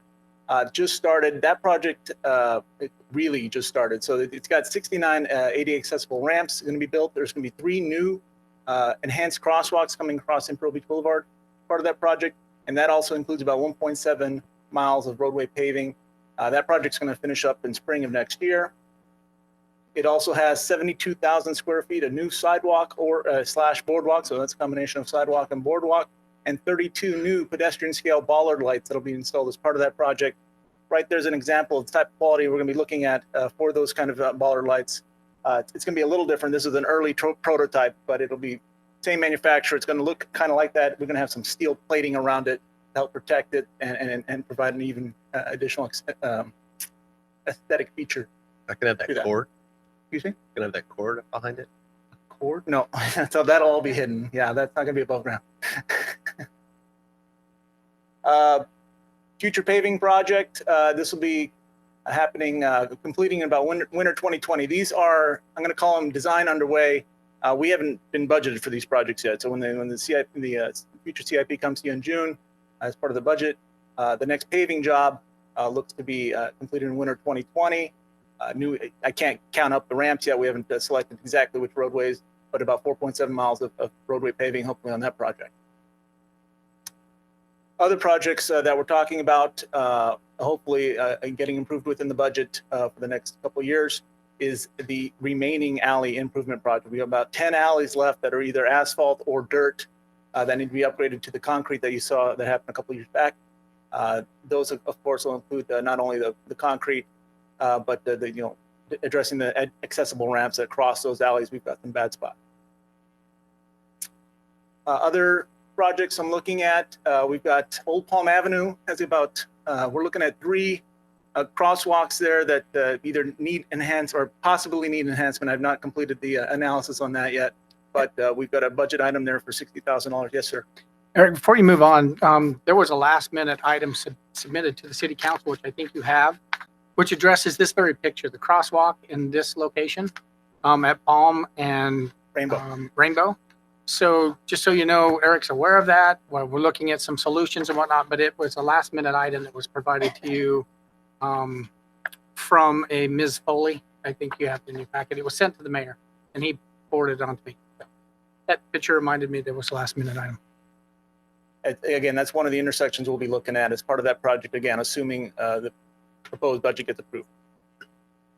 Another project that's out there is Bayshore Bikeway. Proposed budget around $200,000. We'd be looking at that project in spring of 2021, so we're a little ways out. About 0.8 miles of bikeway paving and rehabilitation on that one.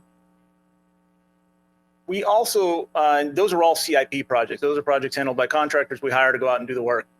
In-house, we do have the ability to do some work ourselves. Recently, Palm Avenue, now we took over control of Palm Avenue from Caltrans. 2 of the major intersections there, 13th and Florida. We went in ourselves and designed and installed crosswalks at both those intersections. Thank you. No problem. We've got one more I would like to get. I think it's 7th. It looks a little weird, so we want to get that one ourselves as well. But that's tough work. We got to close the road ourselves and do that work. But the guys are really, really good at it. This is a big project, the residential citywide streetlight infill project. I know it's hard to read that and see that map, but basically all the yellow spots on there were places where we asked for lighting from SDG&E, and we've asked for this. This is probably a 3 or 4 year old map here. So years ago, the city asked for a lot of lights. All the green ones are where we kind of already have lights. Here's the successes lately. We asked for 241 lights to be installed. Again, this is 3 years ago. Since then, and most of these have been done in the last 4 months, 141 new lights have been installed. That leaves about 100 left. And the issue here is that there's about 20 of them that are kind of easy. That we expect SDG&E over the next few months, we'll pop those in, and that's where we stand. Now that we got all the low-hanging fruit, these are the ones where wood poles were there, we wanted the light there, they put it in, no problem. The last 80 are going to be a lot tougher. There's going to be kind of 2 phases to that. Some we'll have to go out and buy a pole ourselves and put up a nice new concrete pole, and SDG&E can run the pole and power to it, and that's fine. So I'd say about maybe 10 to 15 are like that of the remaining 80.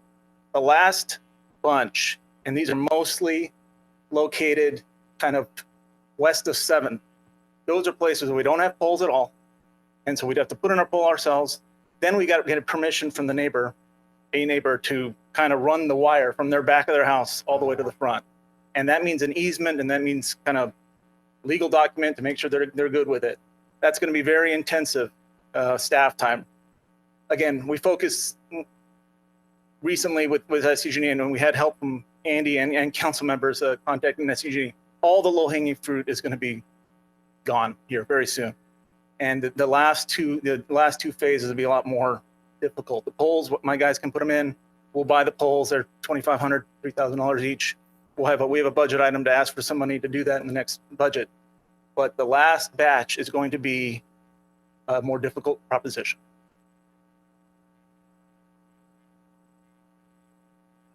Sidewalk infill. I kind of want to handle sidewalk infill just like we handle the streetlight infill. Let's get all the low-hanging fruit. I think we can simplify the project scopes on that type of project where we kind of do it in-house as far as designing it and installing the sidewalk. This is sidewalk my crews can install themselves. One thing I think we need to do is provide a more data-driven solution here where we kind of go out there and get counts and figure out where people are actually walking and then use that to kind of prioritize the roadways about which ones we want to really focus on and go that route. When I got here, one thing I noticed was that the sidewalk projects kind of got away from each other. They started doing curb and gutter. They started becoming traffic calming projects, which can be contentious. And we went a long way on Citrus, and I put a stop to it because it just became a project that became unwieldy and quite frankly, not very popular. So we're going to dial that back as far as simplicity. And my goal is to kind of start handling sidewalk info in-house, but we need to start backing it up with data. We need to see where people are actually walking, where they're walking out in the street. We have the ability to count that now. We have a new machine that can do that. And that's my intention going forward. With that, I'll open up to any questions. The sidewalk. When Hank was here, we had a whole sort of initiative on where the VIP Village preschool is. You know, it's on Grove, or I think it's on Grove, right? You know what? Or Holly, right? Isn't it? You know what I'm talking about? It's on Holly. So I'm not sure what happened to that. I know Hank had been talking about, because there's an issue with, our VIP, our VIP Village. Yes. It was an issue where the poles, and utility poles are kind of in the middle of the sidewalk. And that was, so I'm not sure if that's on your low hanging fruit. The school is actually doing some work on that. They've presented plans to planning and then engineering. They want to do kind of a cutout there to get the buses out of the road. That would address some of this issue with the sidewalk. So there is a plan by the schools to do something that we're going to let them go first. Great. There were some oversight in the way. Yeah. I had asked you for this update, so I want to thank you because it really illustrates all the great work you and your team are doing. So we really appreciate it. I love the data-driven approach as well. So thanks. Mr. West.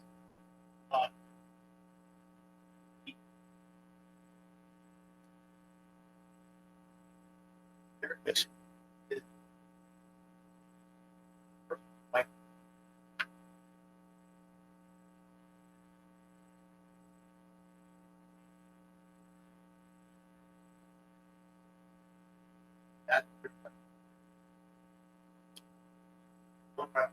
I know exactly. Are you talking from a bicyclist perspective, walking?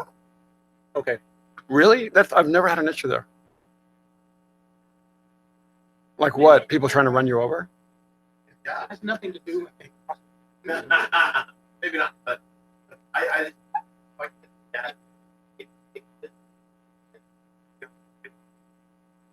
It's the first I've heard of it. We've had to go look into it. I want to.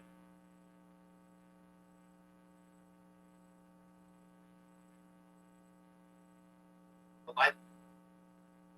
Blowing. You're right. Dark.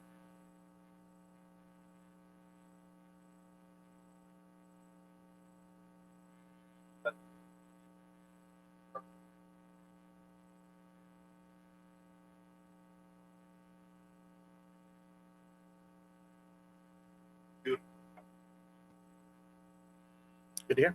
And by the way, I sent Andy the text. One of my neighbors.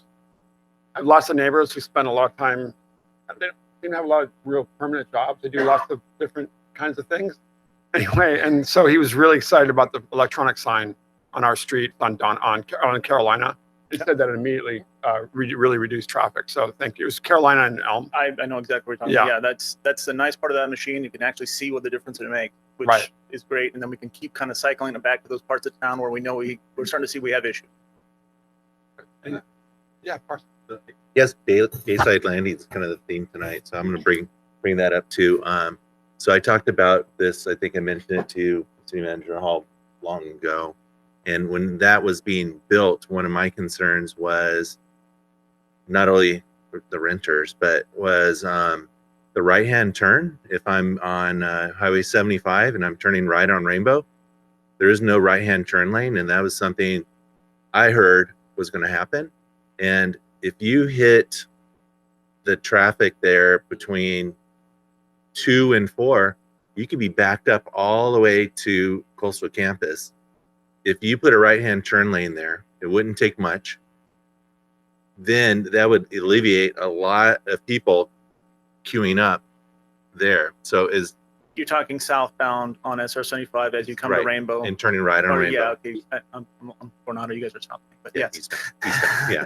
for sure. Yeah. I hear you. I'm leaving Coronado and I'm coming into Ivy. And so a right-hand turn lane to go, And I would say south on Rainbow. Yeah. and what would that take?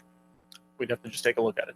Again, So that's I not a- think not a that's conversation. imperative to get that done, because as soon as we start getting the Coastal Campus traffic there, I mean, I've been backed up all the way to Coastal Campus at 4:00 in the afternoon, and you know me, I'm Mr. Strandman. I will let you know the problems.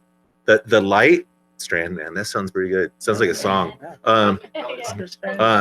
But yeah, the new light they've installed has been no problem at all. I mean, that has been, I think I've stopped there in the last 3 weeks once, twice a day.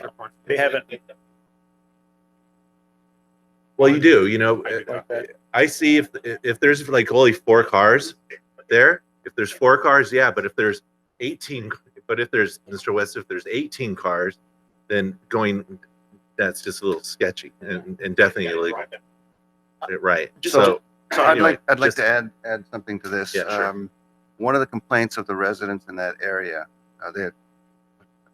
about traffic that really is disturbingly dangerous, is when cars do have the green and they do make that right turn. They're going fast now, and anybody coming out of the first street, I forget which one it is, first. I think it's Right, Cherry. I think it's Cherry, yeah. Cherry and that other. Anybody coming out of there, whether they're, especially if they're turning left, but also if they're turning right, they have had a lot of near misses. So there may need to be a right turn lane only, but there probably needs to be, consideration of speed and a caution sign or something like that, because if folks are zipping around that corner all the time, red light, green light, whatever, then that just increases the probabilities of a bad encounter with somebody trying to come out of Cherry or whatever. Understand. And Neil? Thank you so much, Mr. Michelle. And again, we really appreciate the great work you're doing. Thank you. Meeting adjourned. And now